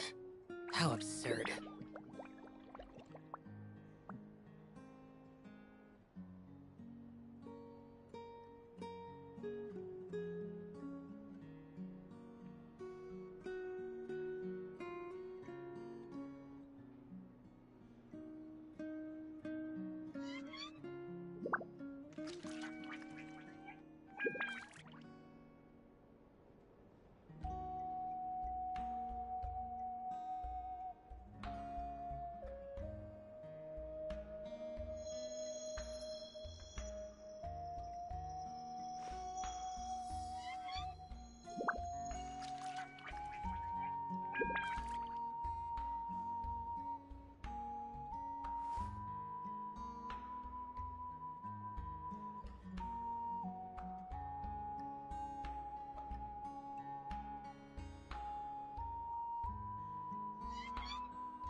The damned will sooner die again than lay a hand on me.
So we're underneath Natlan right now? It looks nothing like Paimon was imagining. That's because in the distant past, Natlan was home to an incredibly advanced civilization ruled by dragons. Humans only established their own society after the fall of the dragons. So these are Saurian ruins?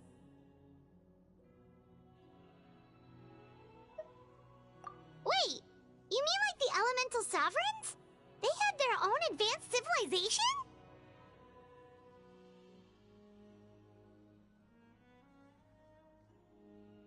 Yes, a really long time ago.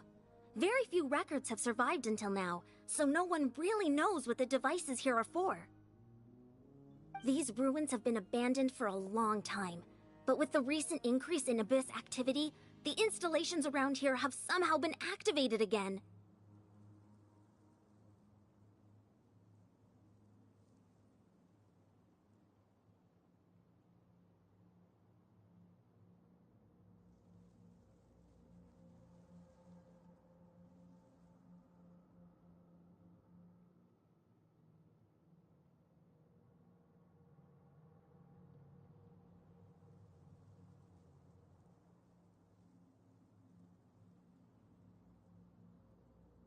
So what you're saying is, we're not in for an easy trip to the Night Kingdom. No. It's going to be obstacle after obstacle from here on out. Why are you all laughing like that? It's creeping Paimon out. It's the pre-adventure excitement kicking in, right guys? Of course. I'm eager to get started. Then let's go. We won't let anything stand in our way.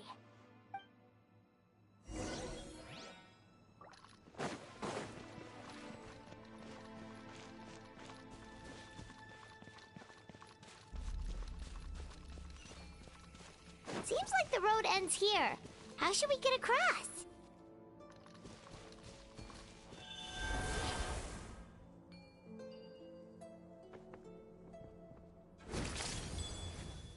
As a professional trainer, I think you could stand to build up your endurance, Paimon. Professional trainer?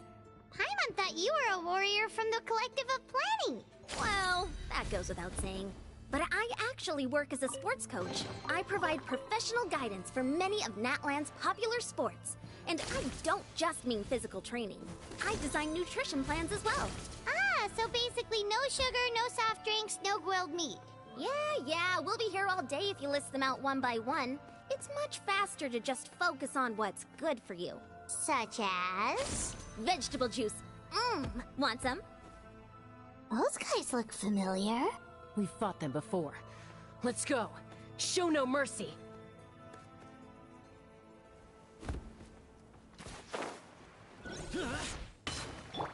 Let's see.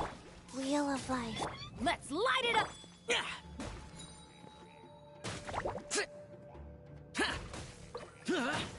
Everybody stand back! Hold still.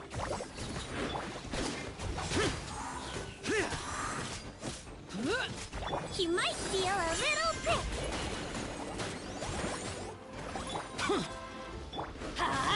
Why do they never miss? Boring. Lament.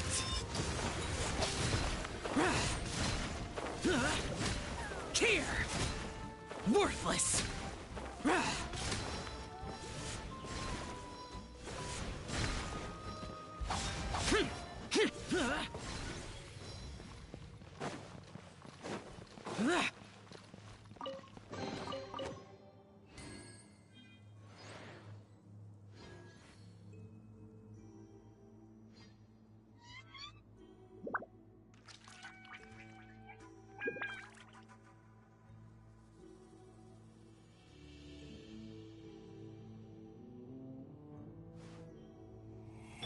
Go.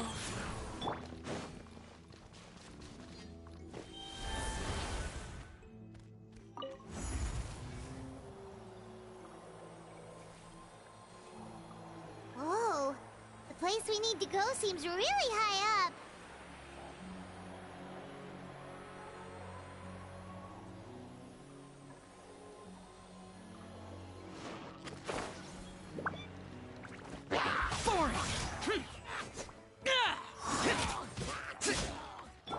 Life goes on.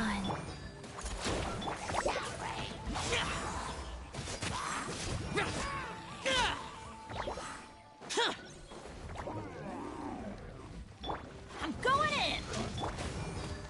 Disappear! Worthless! Here! Worthless! Here! Useless! Adventure! Let's light it! Calm down! Don't be nervous! Just relax! Wheel of Life.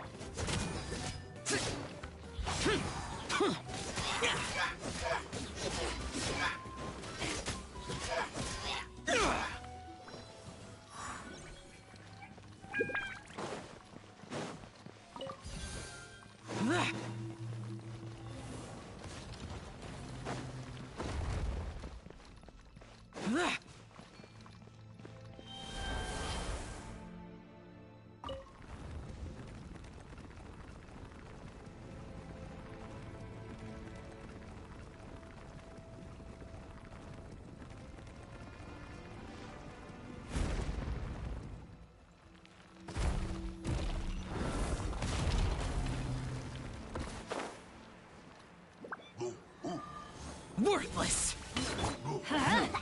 Go. Let's see! Useless!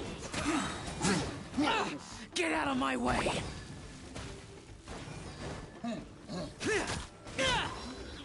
Evil conquering! Worthless!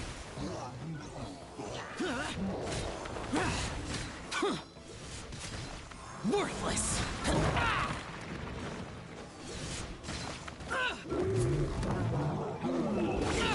Get out of my way! Hold still! Wheel of Life.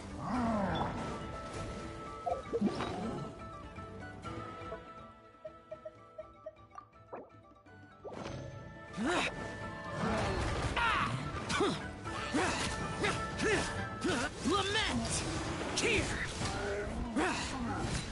Here! Worthless!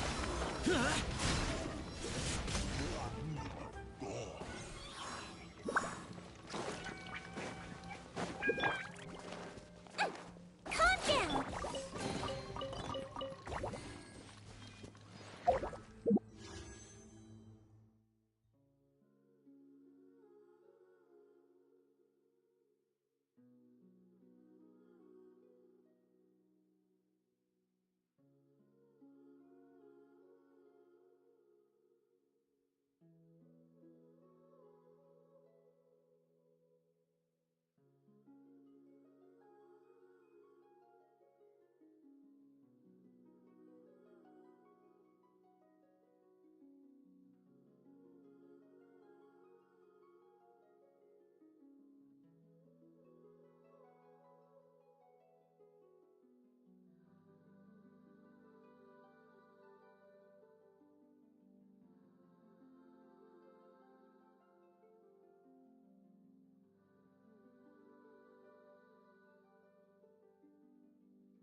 Those memories.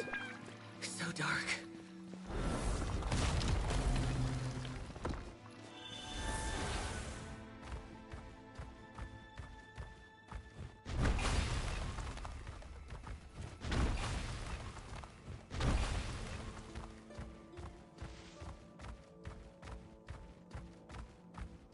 This is the final stretch. We just need to climb up, and we'll be there. Nothing to it. Easy for you to say.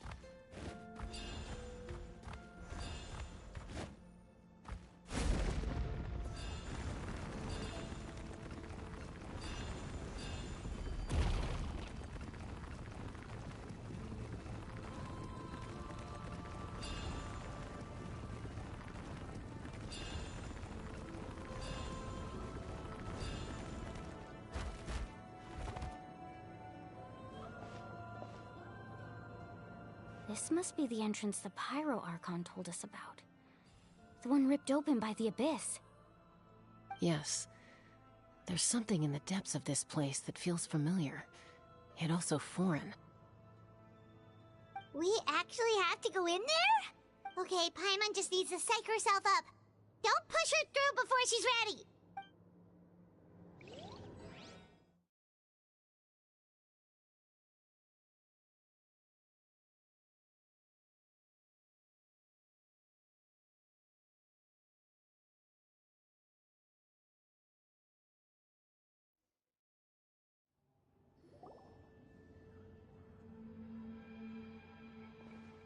Hey! You don't have to drag Paimon! You're pulling too hard!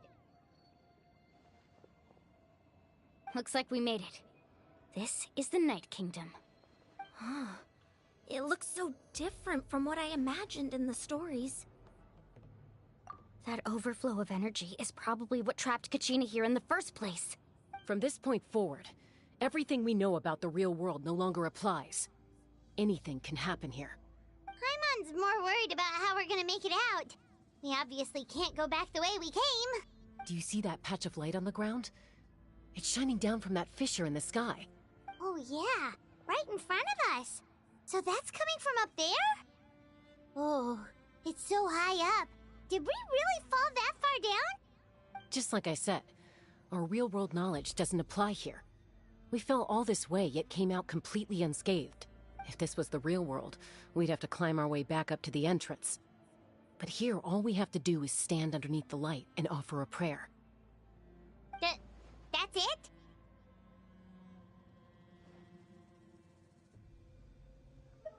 You really think that little of Paimon? That's not even why Paimon asked! So that means all we need to do is find Kachina and bring her to this location. Exactly. This light is streaming in from the real world. It's a link between the two realms.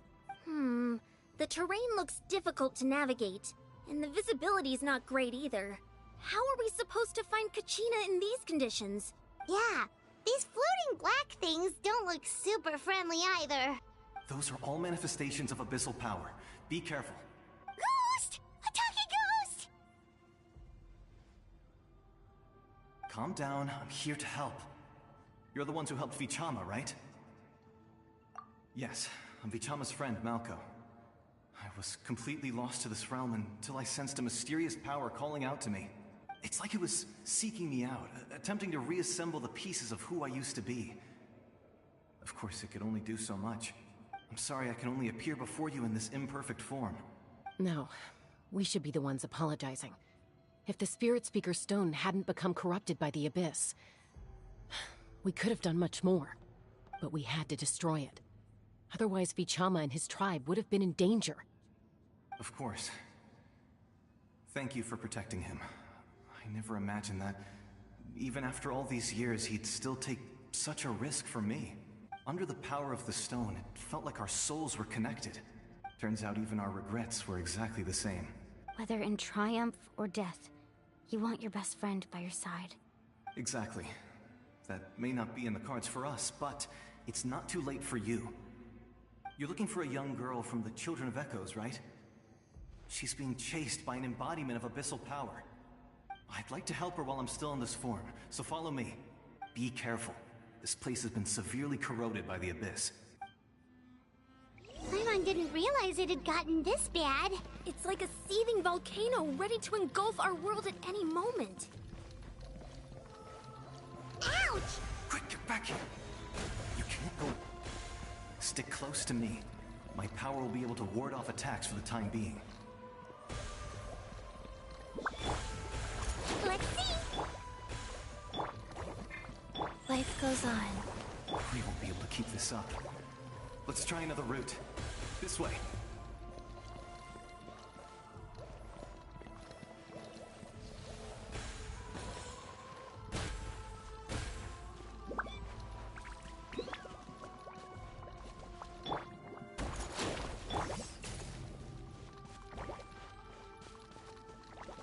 Not good. More monsters. We shouldn't waste our time on them.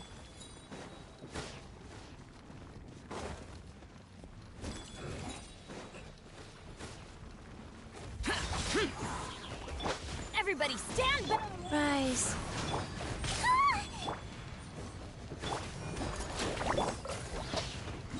Boring! Evil conquering! Worthless! Here! Worthless! Here!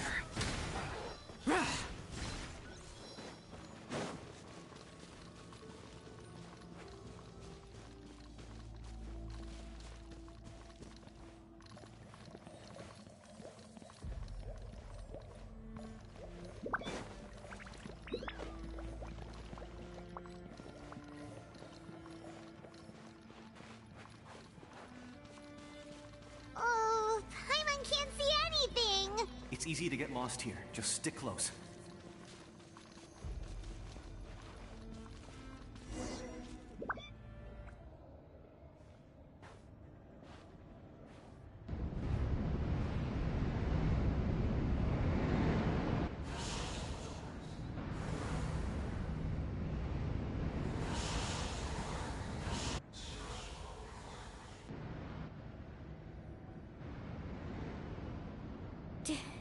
Did you hear that? What? Never mind. It was probably just my imagination. Don't scare Paimon like that! I heard it too. It was a voice from the Abyss.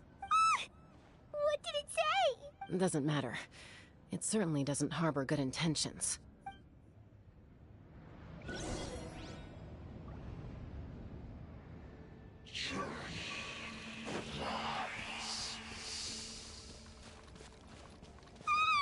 Paimon just heard it too! Let's keep going. Paimon wants to get out of this place!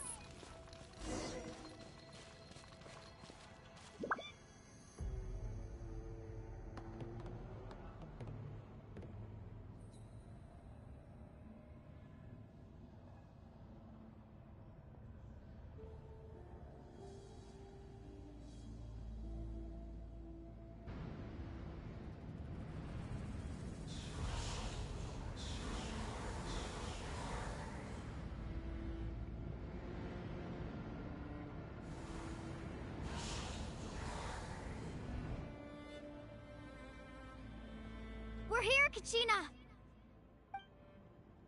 Oh, honey? Looks like our reunion will have to wait until we take care of these monsters. Good idea. Let's go!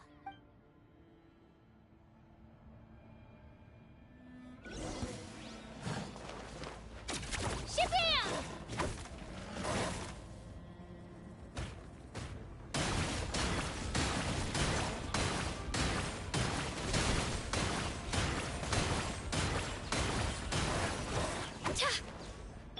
Hold still. Fast. Off we go. Let's light it. Useless.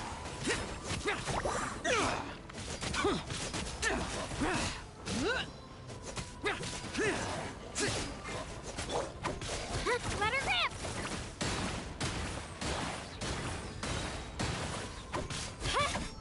Yeah!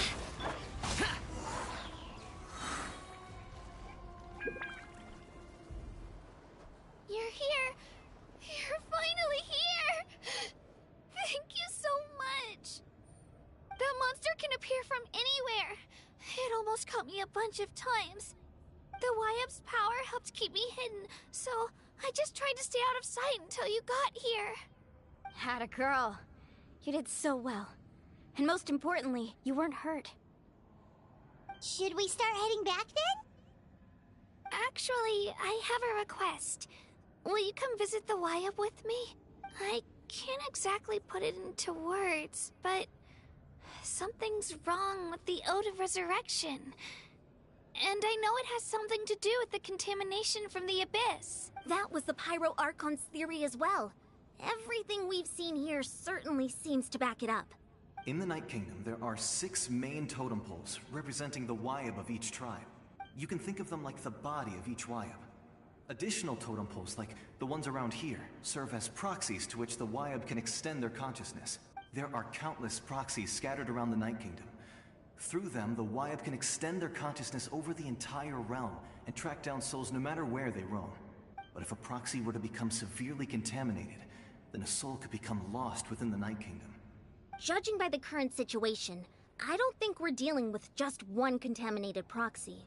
Even if we could drive back the abyssal power from one of them, that probably wouldn't even put a dent in the problem. Still, we can't just leave the Wyab to suffer. It's protected me this whole time. I agree. We might even manage to draw out the monster that's been hunting Kachina. Getting rid of the monster might slow down the deterioration of the Night Kingdom.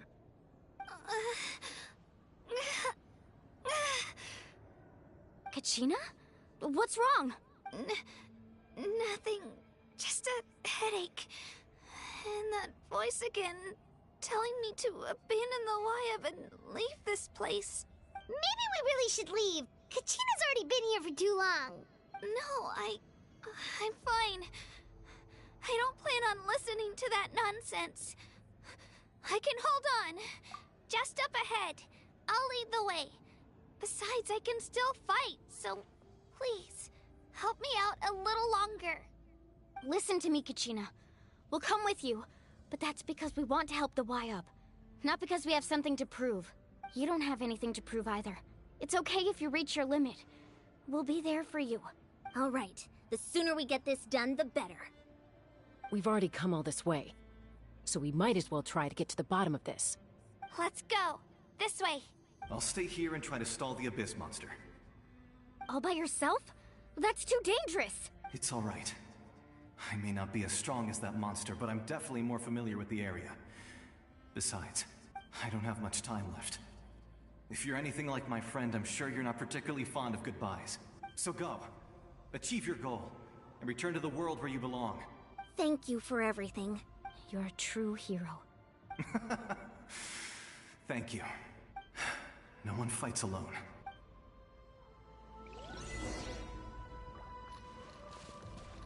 Does your head still hurt? Let me help you walk. I'm fine. You should know I'm made of stronger stuff than that.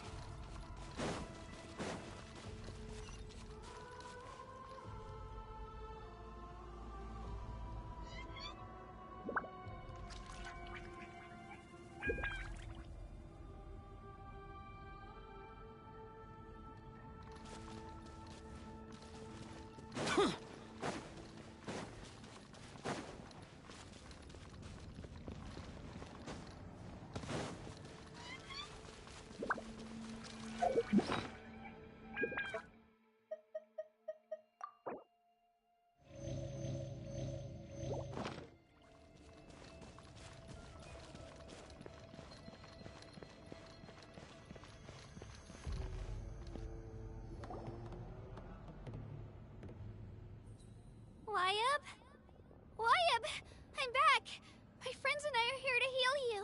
Wyabb, can you hear me? Wyabb? So we were right. The contamination is already too severe. It's preventing the Wyabb from answering our calls. Alright, get ready, everyone.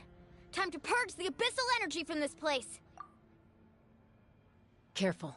We've got company. Already? You really think that puny soul could slow me down? Courage in the face of futility is pure folly. He tried to get in my way, so I disposed of him. You killed Malcolm? He would have dispersed with or without me. Rather than worrying about him, I would urge you to focus on yourself. You may have defeated others of my kind in the past, but underestimate me now, and it will be to your peril. No, the power of the Abyss is intoxicating. The destruction it seeks captivates like a masterful work of art. I strive only for the opportunity to see it up close.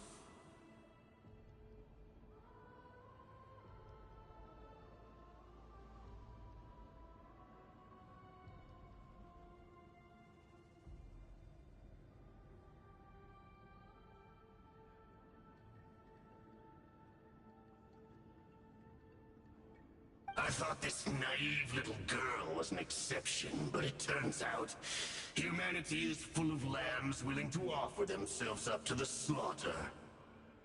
That is the tragedy of your short lives.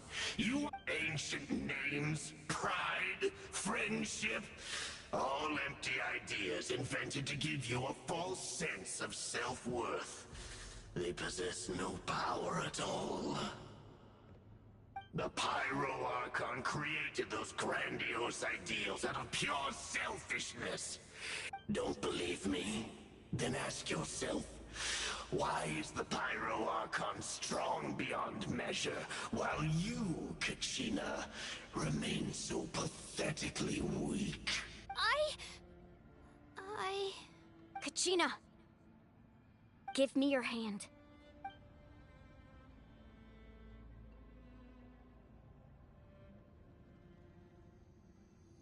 Feel that? I'm right here next to you. Thanks, Moalani. You're right. I have nothing to fear, because I'm not alone anymore. You're right. Maybe comforting ideals don't have any power. But you also couldn't be more wrong. You've never had to work for your own strength, so you will never understand the true source of our power. What? The courage we have to stand before you and not back down? The power lies not in the ideal itself, but in our commitment to upholding that ideal, and in our decision to stand together and fight! Well said! Let's go, Kachina.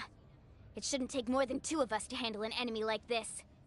Sorry in advance, but you deserve what's coming to you! There aren't many in Natlan who can beat us when we're together. It's time he got a taste of that kind of power.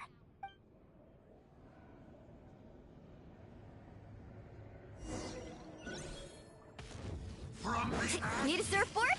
Let's shred, Sharky! Hey! Faster! Woohoo!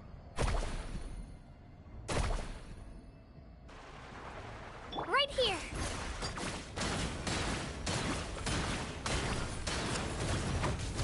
Drilling down! Amazing!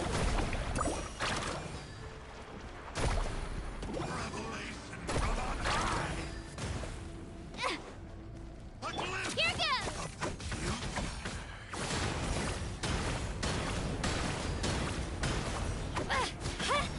Woohoo! Check this out! Best of luck! The fate of this world is already sealed. We won! We actually won!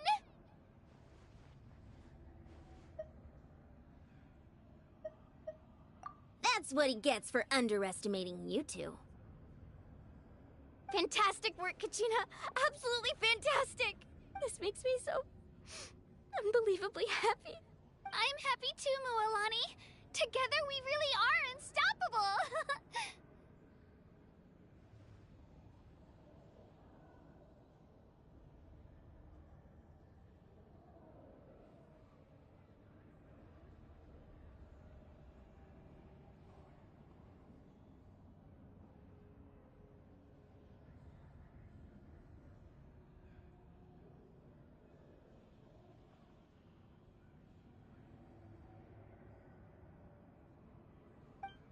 Huh? What's happening? My ancient name is glowing? But I thought I didn't bring it with me. It's probably a projection from the real world. But that doesn't explain why it's glowing all of a sudden. Wait, does that mean you're...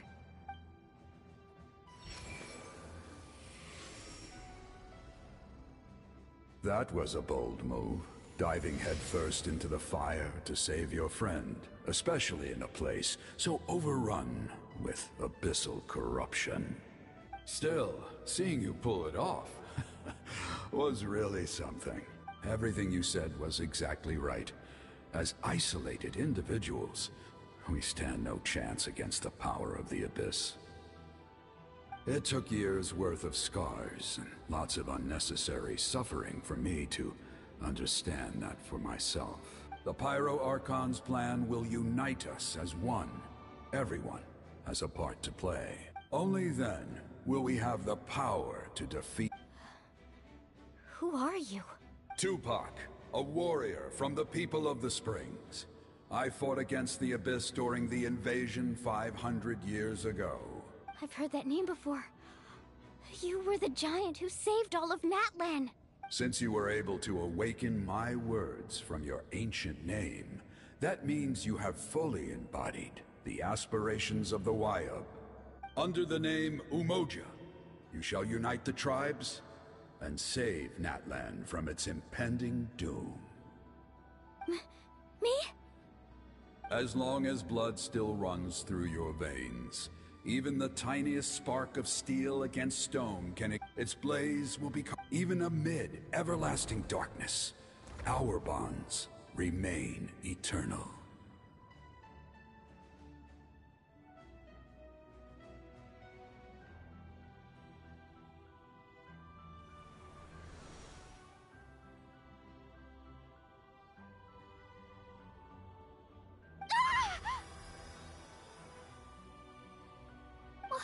What's wrong, Mualani? So many memories. My brain was just flooded with everything he once knew.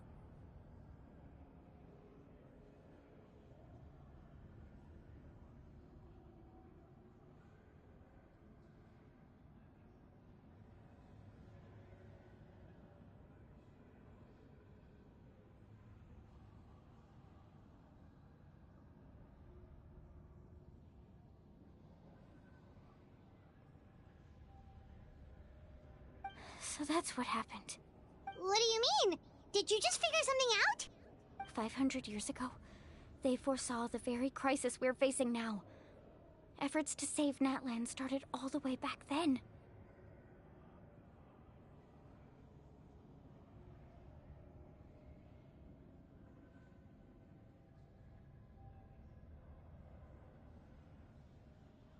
We can go over the details once we get back.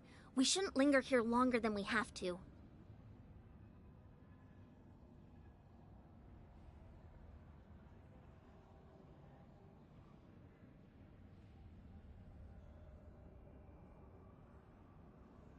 I know bits and pieces, but I had no idea Mualani was also part of the plan.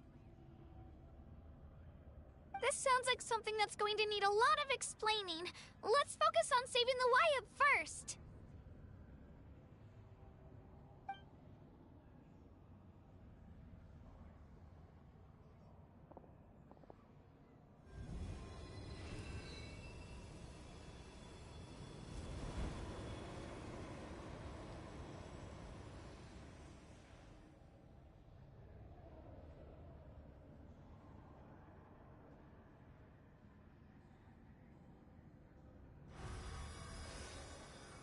Okay, that should be enough. Why up? Can you hear me?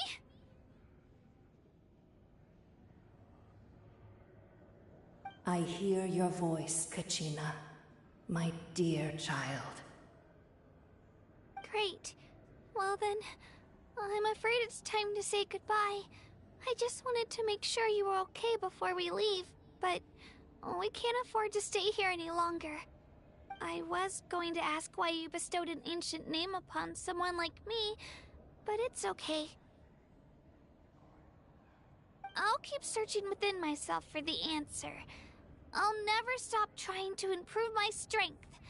One day, I'll live up to the hero you saw in me.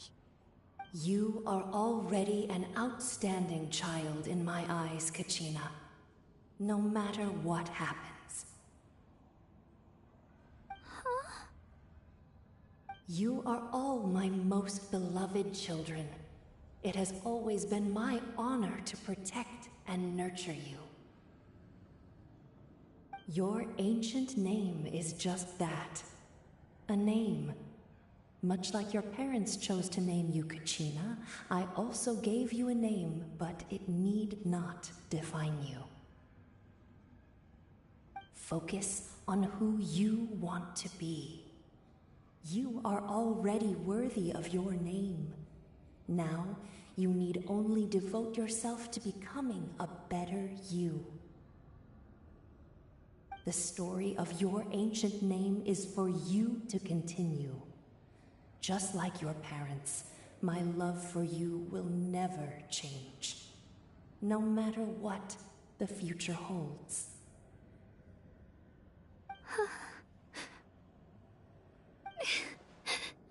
Thank you, Wyatt. It gladdens me to see the Pyro Archon's plan move another step towards completion. But it is time for you to leave this place. The situation here is getting worse.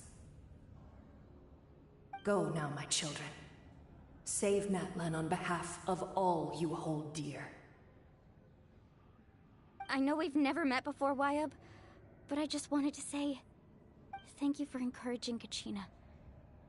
It was exactly what she needed to hear. Whoa! What's going on? An earthquake? We're out of time. It's the power of the Abyss. Quick, we need to run!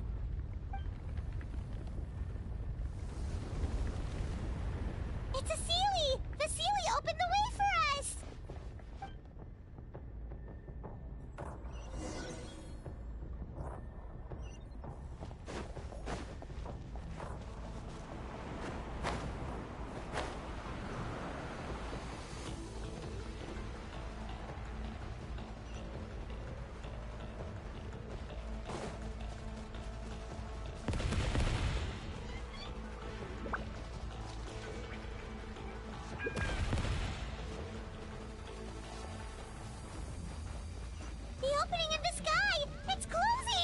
We need to hurry, or we'll be stuck here!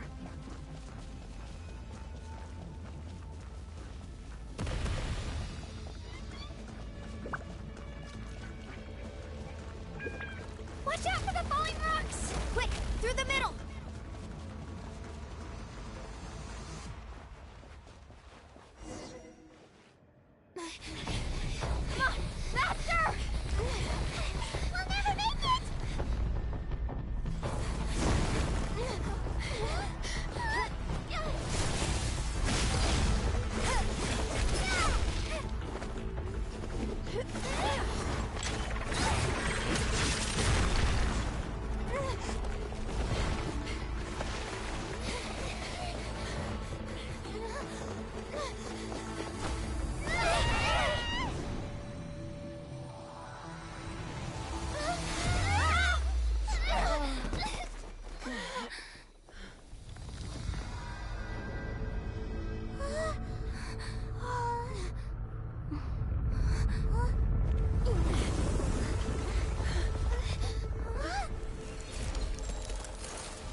done well. Now come home.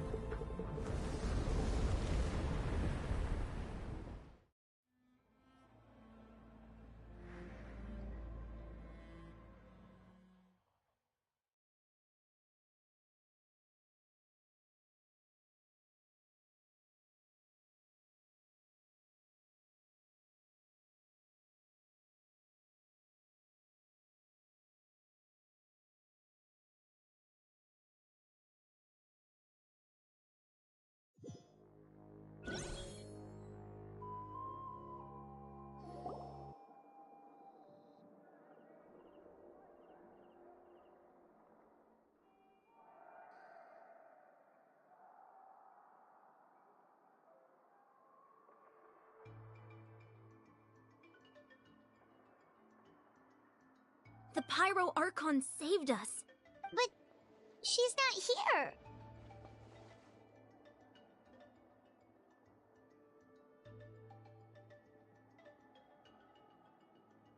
Yeah, didn't she say she used it all up?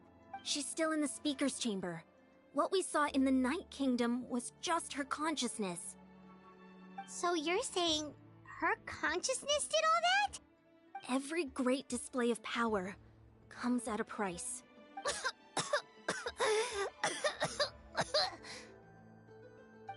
You must feel terrible, Kachina.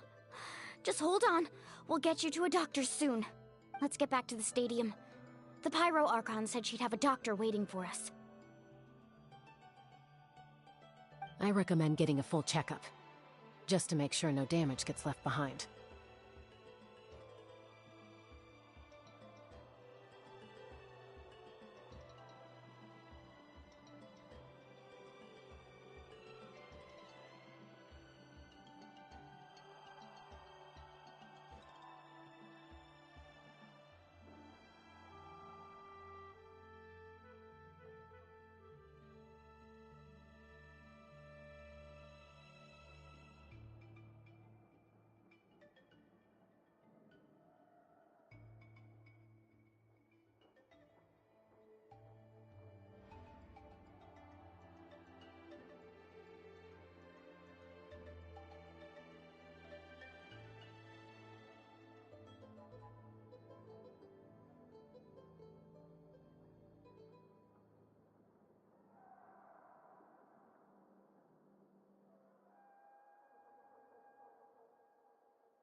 Paimon feels okay.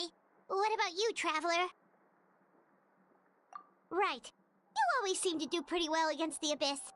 Let's get going. We need to share what we learned in the Night Kingdom as well. Right. The Wyatt mentioned something about the Pyro Archon's plan. What is it exactly? I'll let her explain everything. We're all a part of the plan now. Every move we make from here on out will decide Natlan's ultimate fate.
Huh.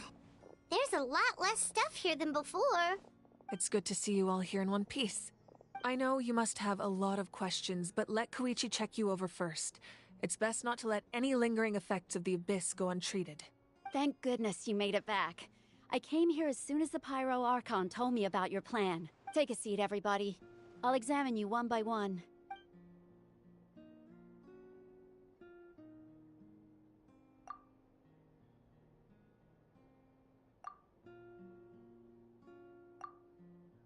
All right, that should do it for now. But just to be safe, I'll perform another checkup in a couple of days. I have to say, though, I've never seen anyone react to the Abyss like you, Traveler. It's like you're completely immune to its power. She's always been special like that. She can even purify its power. Wait, now that you mention it, Paimon doesn't think she's affected either. Given the current situation, that ability will likely play a great role in the events to come. Of course. I still have patients to see, so I'll head out. Thank you, Koichi. All right, all right. We might not see eye to eye, but we both had good intentions. Just give it time. I'm sure we'll figure things out between us one day. Yeah.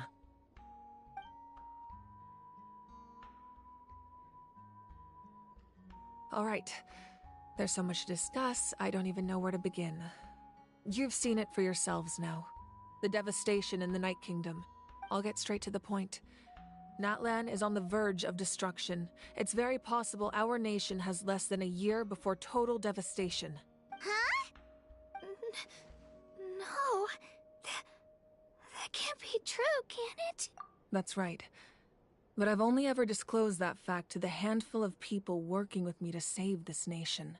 Our looming destruction is not a recent development, but the inevitable conclusion of the disaster the Abyss initiated 500 years ago. Mulan told us a little bit about that. 500 years ago, all the nations of Teyvat were invaded by the Abyss. Unlike the other nations, Natlan never had stable and deep-rooted ley lines, so we suffered the worst of the invasion. The battle against the Abyss was exceedingly long and brutal. In the end, victory came at the cost of our civilization and countless lives. Even then, it took centuries of solving the disasters caused by the Abyss to finally achieve the peace we know today. And still, this is but a superficial victory. The forces of the Abyss have merely been driven back underground. Their threat to Natlan remains as real as ever. I'd never have guessed. The problems plaguing the Night Kingdom are all the more complicated because that realm is essentially functioning as Natlan's ley lines.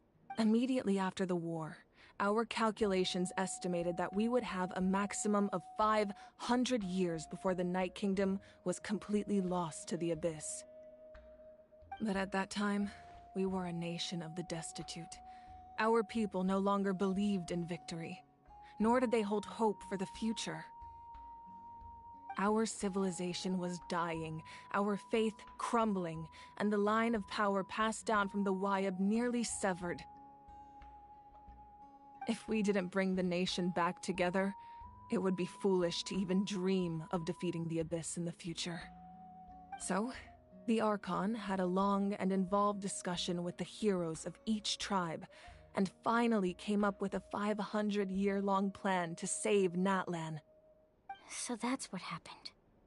After finding Kachina, I encountered a strange figure who gave me a series of new memories.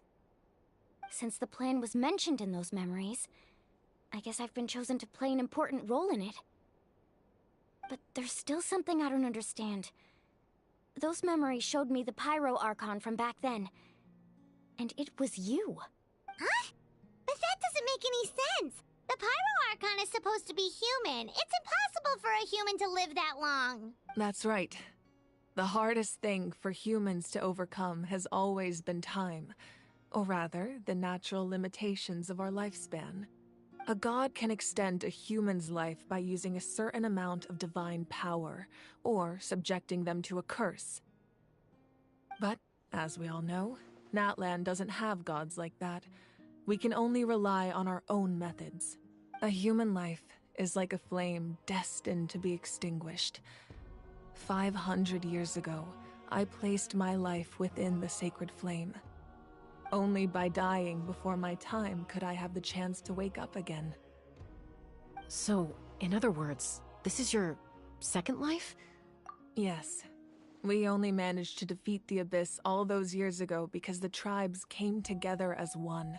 If the Natlan of the future was to have a fighting chance, the Pyro Archons that came after the war had to rebuild the decimated tribes. The goal was to reunite the people and restore the strength of each tribe's Wayab. Once a tribe was back to its full strength, the tribe's Wayab would select a hero, indicating the tribe was once again ready for war. The Chosen would then stand by my side in defense of our nation, just like great heroes of old, 500 years ago. So that means I'm one of the Chosen? That's right. You bear the ancient name Umoja, the same one held by the hero from your tribe 500 years ago. It means unity. After your adventure in the Night Kingdom, I trust you've come to fully understand the meaning of that name. So in other words, you always knew who the Wayab were going to pick from each tribe? Yes. According to the plan, each tribe was supposed to have been fully restored by the time I awoke. But something went wrong along the way. The 6 heroes successfully inherited the ancient names from 500 years ago, but the intel regarding the plan wasn't passed on to them. Once again, it comes down to the deterioration of the Night Kingdom. Communication between the Sacred Flame and the Wayab has been blocked. Just like how the Ode of Resurrection failed to bring Kachina back. Exactly. It's just another tactic the Abyss is using against us. The Abyss may not possess intelligence, but its methods certainly aren't easy to counter. If we want to unblock that information from being passed on, my presence alone isn't enough. The ancient name-bearer must establish a greater connection to their name. So, I've tried my best to help them from the sidelines. Currently, Shilonin of the Children of Echoes, Kinich of the Scions of the Canopy, and Iansan of the Collective of Plenty have all been acknowledged by their names. During your adventure, you too earned the acknowledgement of your Wayab, Mualani. Yes, but we have no choice. That's also why I haven't been able to take the situation. But if you knew this whole time, why didn't you just tell me about my role in all this? Wouldn't that make everything go a lot faster? Perhaps, but the opposite could also be true. Knowing your destiny too early could mean failing to realize your full potential. Just like your determination to save Kachina, I hope your commitment to this endeavor comes from your own strength of will, rather than a sense of obligation. So I suppose you're not going to tell us who the final 2 heroes are then? That's right. Their time is yet to come. Putting pressure on them beforehand will only hinder their development. I can only trust in the judgment of the Wayab. I have never believed I could solve this crisis alone. In fact, it was precisely because I chose to trust and rely on others that we managed to get this far. Natlan's salvation lies not in its Archon or any singular individual, but in us all. You're quite perceptive, aren't you? I thought I might get away with avoiding the topic. Huh? Oh, right! All the stuff you stored here before, where did it all go? Even though I sacrificed my power, I still needed a contingency plan to ensure you would make it back from the Night Kingdom. After all, I was the one who allowed you to take that risk, and Mualani has an important role to play in my plan.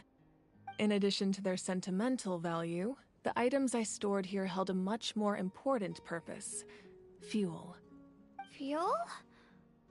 Ah, so back then, that's why you... Yes. The stories embodied by those items are certainly important, but there's an even more significant trait they all share. Every item belonged to a hero of Natlan. Over time, they became imbued with a certain amount of contending fire from being carried in battle. On their own, each item's power is limited, but together, their combined effect can prove quite useful in a dire situation. By burning those items, I was able to activate the contending fire stored within them to open the boundary between the two worlds. It was a rather crude approach, so all their power was depleted in an instant, as you can see. But weren't they all precious treasures? What about their stories? That's exactly why I dragged you all here. No matter what, I never wanted the Pyro Archon to have to use that power. Oh, I'm so sorry. You have nothing to be sorry for. You all deserve my thanks, actually. If you hadn't saved the totem pole, that area of the Night Kingdom would have been forever lost to the Abyss. And then, it would only be a matter of time before the Children of Echoes was met with disaster. Besides, when those heroes entrusted their belongings to me, or the Pyro Archon of their time, it was out of a desire to contribute to Natlan's survival. If they knew those items helped save the present-day heroes of Natlan, they would not mourn their loss. Even when you put it that way, I still feel bad. There's no need. Remember what I told you about time? The people and the events of the past are never truly lost to us. We simply carry them with us in a different form. In that sense, we didn't lose anything at all. If you still have regrets, let them fuel your resolve in the battles to come. Your deeds will become new legends and nurture new forms of power just like the items once stored here. Well, we'd still like to return the favor. Well, if that's the case, just treat me to a drink sometime. Now that Kachina has returned, we can finally hold the victory feast and celebrate your team's triumph in the Night Warden Wars.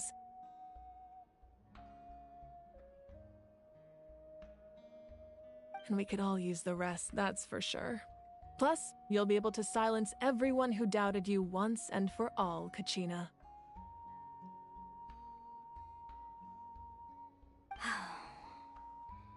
Still, now that I know the danger we're facing, having a victory feast doesn't feel right. Try not to let it get to you. It's important to stay calm. Worrying about it will only affect your judgment. All right, you should head out. I'll join you in a bit.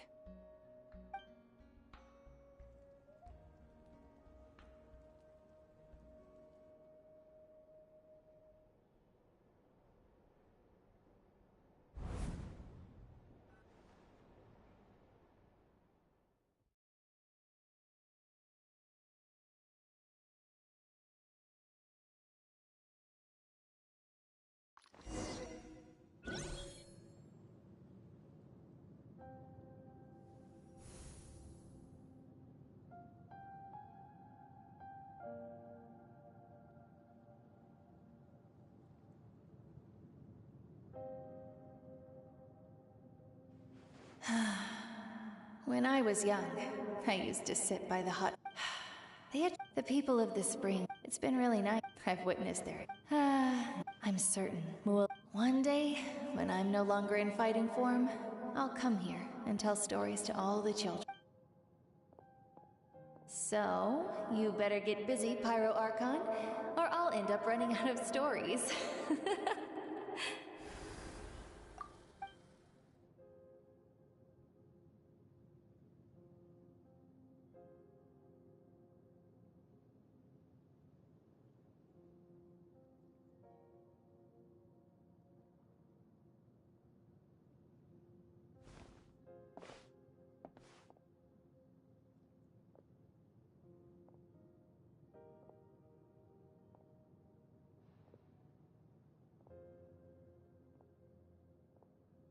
Our nation is engulfed in darkness. Our tribes stand divided, and yet you... The Abyss. My rage will never know absolution. But you came to me because you knew you... I understand your choice. The heroes of today will forge the path ahead with blood and fire. Just remember to earn us the victory we are owed. Otherwise, rest assured, I'll find a way to collect the debt. For Natlan.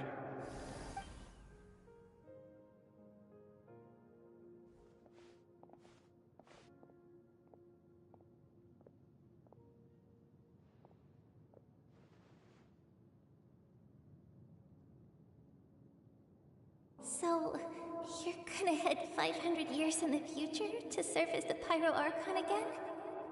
But what about the you from right now? You're just gonna die? You can't ask her those questions and expect her to answer, my dear. The decision is hers to make, and she deserves our support. We will do everything we can to rebuild the tribes. Don't you worry. Even across time, we will all do our part to fight for Natlan's future. Yeah, Mom's right. We'll always believe in you, sis. Oh, seriously though, Dad should be here. Where is he? I imagine he didn't know what to say, so he chose not to come at all. Don't take it. Just remember, no matter what happens in the future, we will always love you.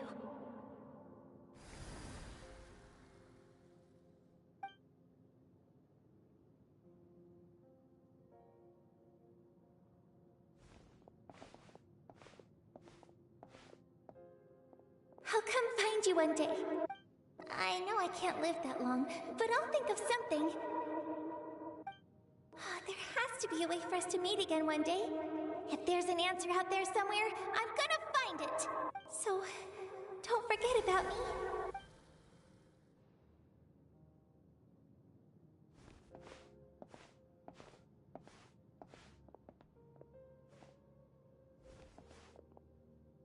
If that's your decision, then you have my full support, Archon. May our children live to see such a lovely son. For Natlan! No one fights alone.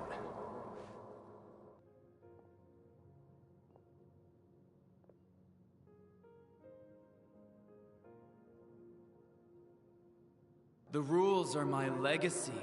They shall grant us the strength to overcome the next tragedy.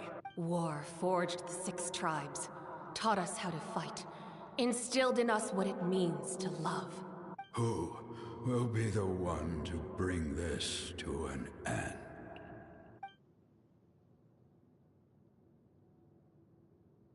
We are the inheritors of memory and legend. Those who grew alongside sun and wind. Those who forged our own destiny and future.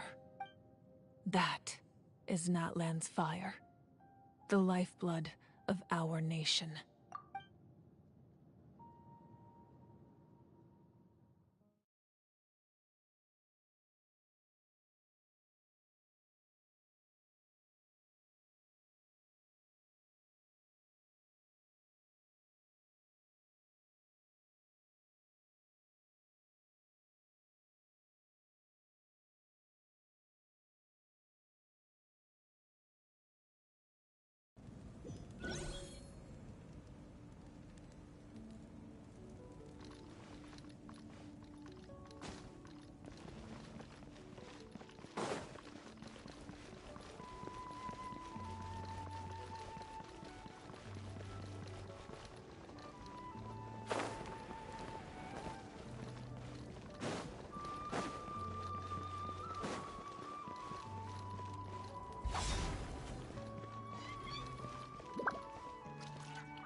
You here for the victory feast too?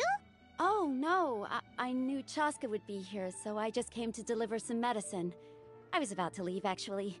No, it's not that I don't want to celebrate Kachina and the others. I'm so glad she made it back. It's just... well, I'll make things awkward if I'm around my sister right now.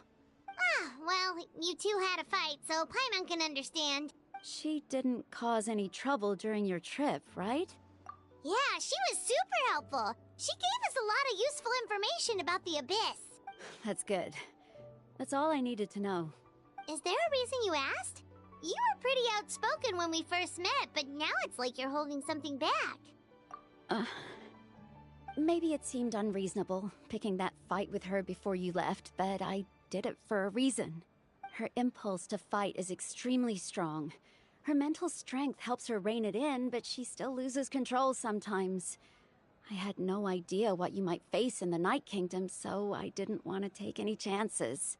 So what you're saying is... Okay, so maybe it sounds a little stupid, but it works pretty well. It helps her keep her cool for a little while, at least. Anyway, I'm just glad you were able to make it back safe and sound. That's all I wanted. But do you really have to go that far? Can't you just talk it out? No way.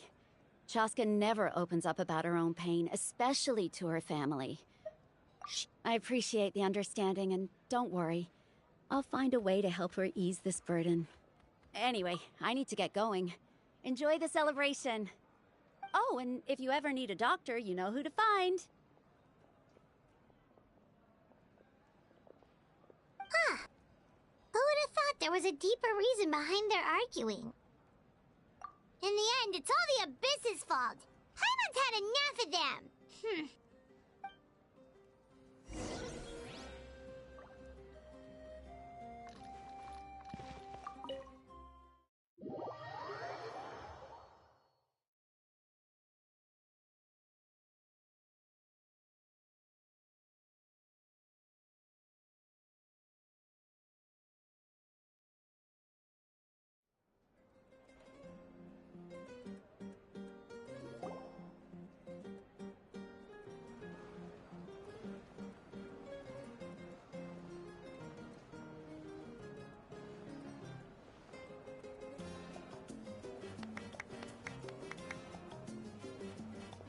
Let's give a huge round of applause to our brave young warrior, Kachina!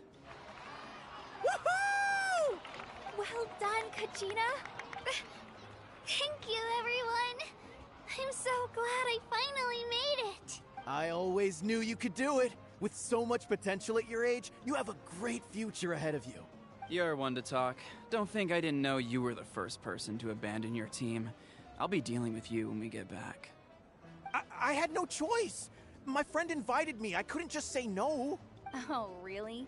So you weren't just trying to get ahead in the first round? I wasn't, I swear. I just happened to find that bearer injured in the wild, so I stopped to bandage his wounds. When he insisted on repaying the favor, what was I supposed to do? I'm just one person. I figured Kachina would have no trouble replacing me. But the fact of the matter is that after your departure, everyone else started thinking about swapping teams too. I'm really sorry, Kachina. It was wrong of us to abandon you like that. It's amazing that you still made it all the way through to the Night Warden Wars. That's the highest honor. So, what about you guys? Did you make it far? Our team captain drank too much the night before the competition and turned up late to the stadium on the day. We got disqualified. Serves you all right. No sympathy for me. Alright. There's no need to be like that, Uncle Pakal. Dear friends, I'd like to say a few words. Firstly, I'm grateful to my friends and this traveler and her companion Paimon are some of the strongest people I've ever met. If they were allowed to participate in the pilgrimage, I have no doubt that they'd win the whole thing. They've agreed to let me learn from them. With their help, I believe I can become even stronger still.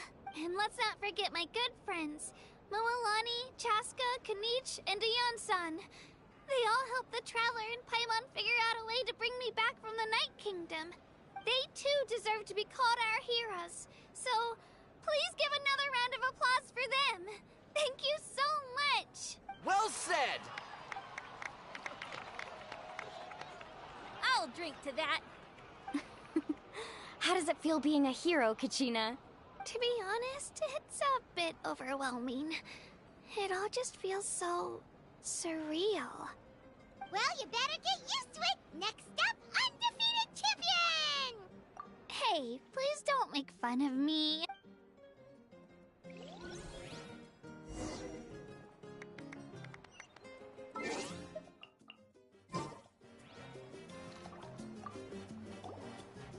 My apologies. I knew more than I let on. Everything comes at a price, and most heroes aren't people who set out to become a hero. If you cling too tightly to your goal, you end up losing things that are far more precious. But in any case, we're now on the same page. I wonder how long before the two final heroes appear. From the Flower Feather Clan and the Masters of the Night Wind.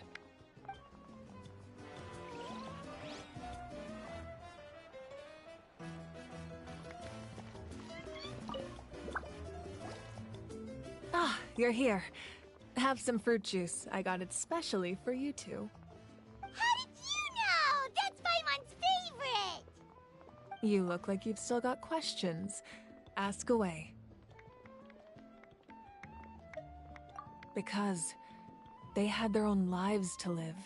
The thought of telling them, abandon your families and everyone you love, and come with me to the end of time, for in 500 years Natlan will be destroyed, it seemed too cruel. You could just as easily point out that everything in this world would come to an end eventually. But life is short. And beyond a point, it just doesn't seem real. Imagine if I said, let's leave right now, and go save the sun because it'll flame out in a few million years. It would sound quite ridiculous. I couldn't make them shoulder that burden with me.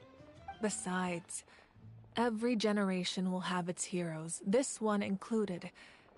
The plan could still work without them. Or, of course, without me. But since I was the one who came up with the plan, I felt duty-bound to see it through to the end.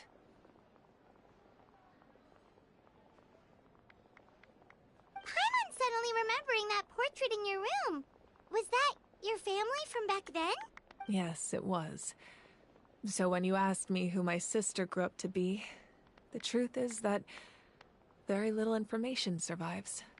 From what I've been able to piece together, I can conclude with a reasonable degree of confidence that she ended up as an architect and artist. She played an instrumental role in rebuilding the scions of the Canopy tribe, designing and building many houses. But of course, none of her buildings are around anymore. Still, it was an impressive achievement, and I'm very proud of her. You feel loss keenly. It seems to stir up feelings of regret in you. But this is something I have long since come to terms with. This is a war, and there can be no war without loss. I am already far more fortunate than those who lost their lives to the Abyss. The people of Natlan look to me as the— Yeah, doesn't— I suppose, but so what? Don't forget, time takes many forms. The past, present, and future coexist, and all are equally important. Even if the future ends in destruction, there's still no reason to give up on the here and now. And it's precisely because we humans cannot know our fate that we will never give up on our struggle. This is a pivotal moment. We are still 2 heroes short.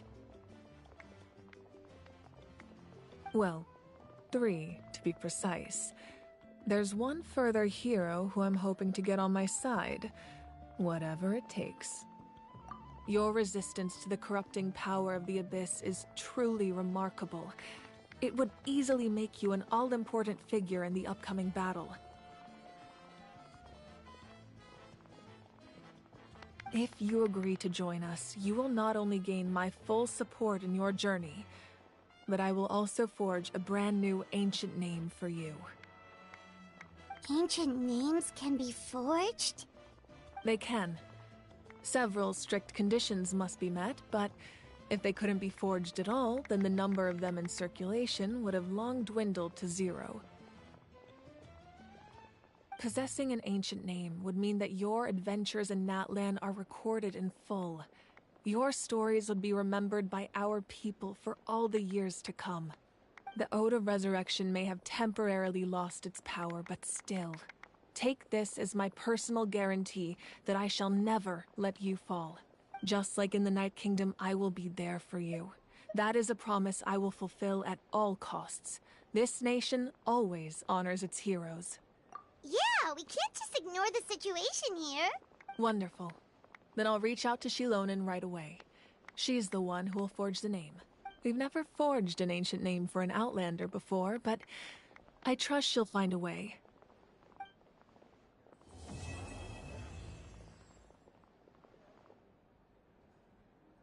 My lord, we've received word that the Pyro Archon has lost much of her power.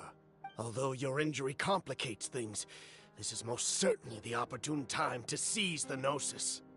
Victory and defeat are rules, not outcomes. I have never taken advantage of an opponent in a time of weakness, and I don't intend to start now. As for you, I must confess, I did not expect that little trick of yours to save the day. No matter how dense the fog, as long as the sun remains, we cannot turn day into night. She could have dispelled it. She simply chose not to. You don't have much time, and you're injured on top of that. What do you plan to do next? I'm beginning to see just how useful you may turn out to be. You heard something from here, didn't you?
Reduced to just...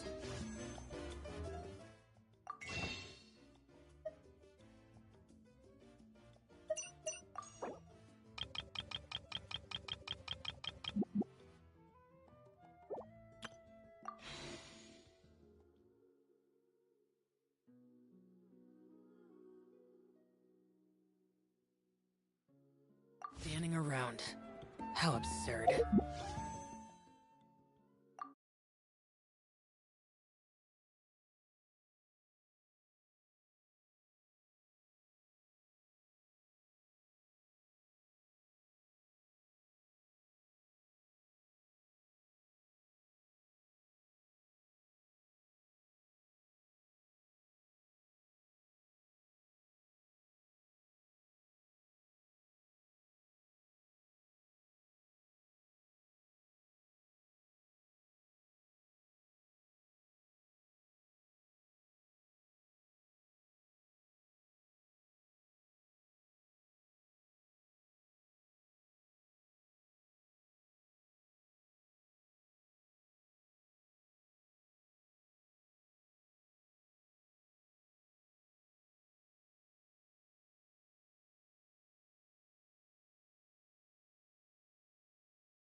dark.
Reduced to just standing around. How absurd.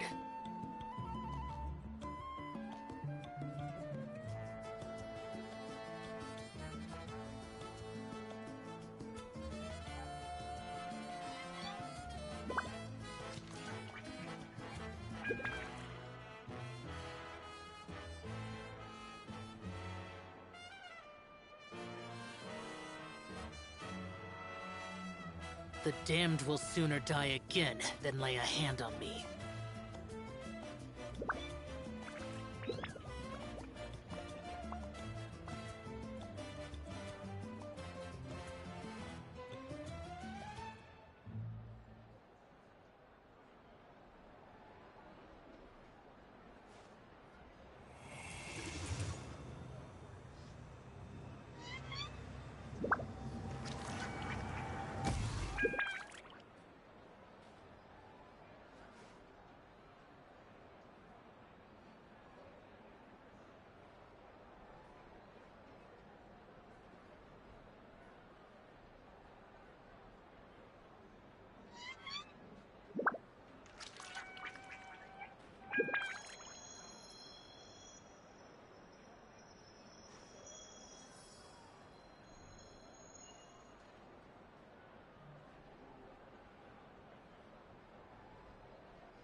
Those memories.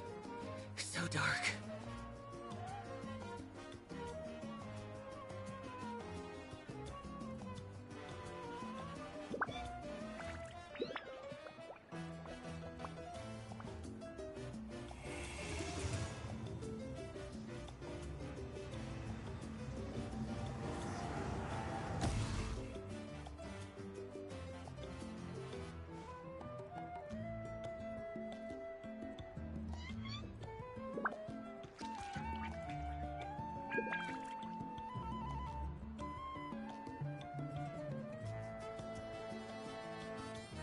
Reduced to just standing around.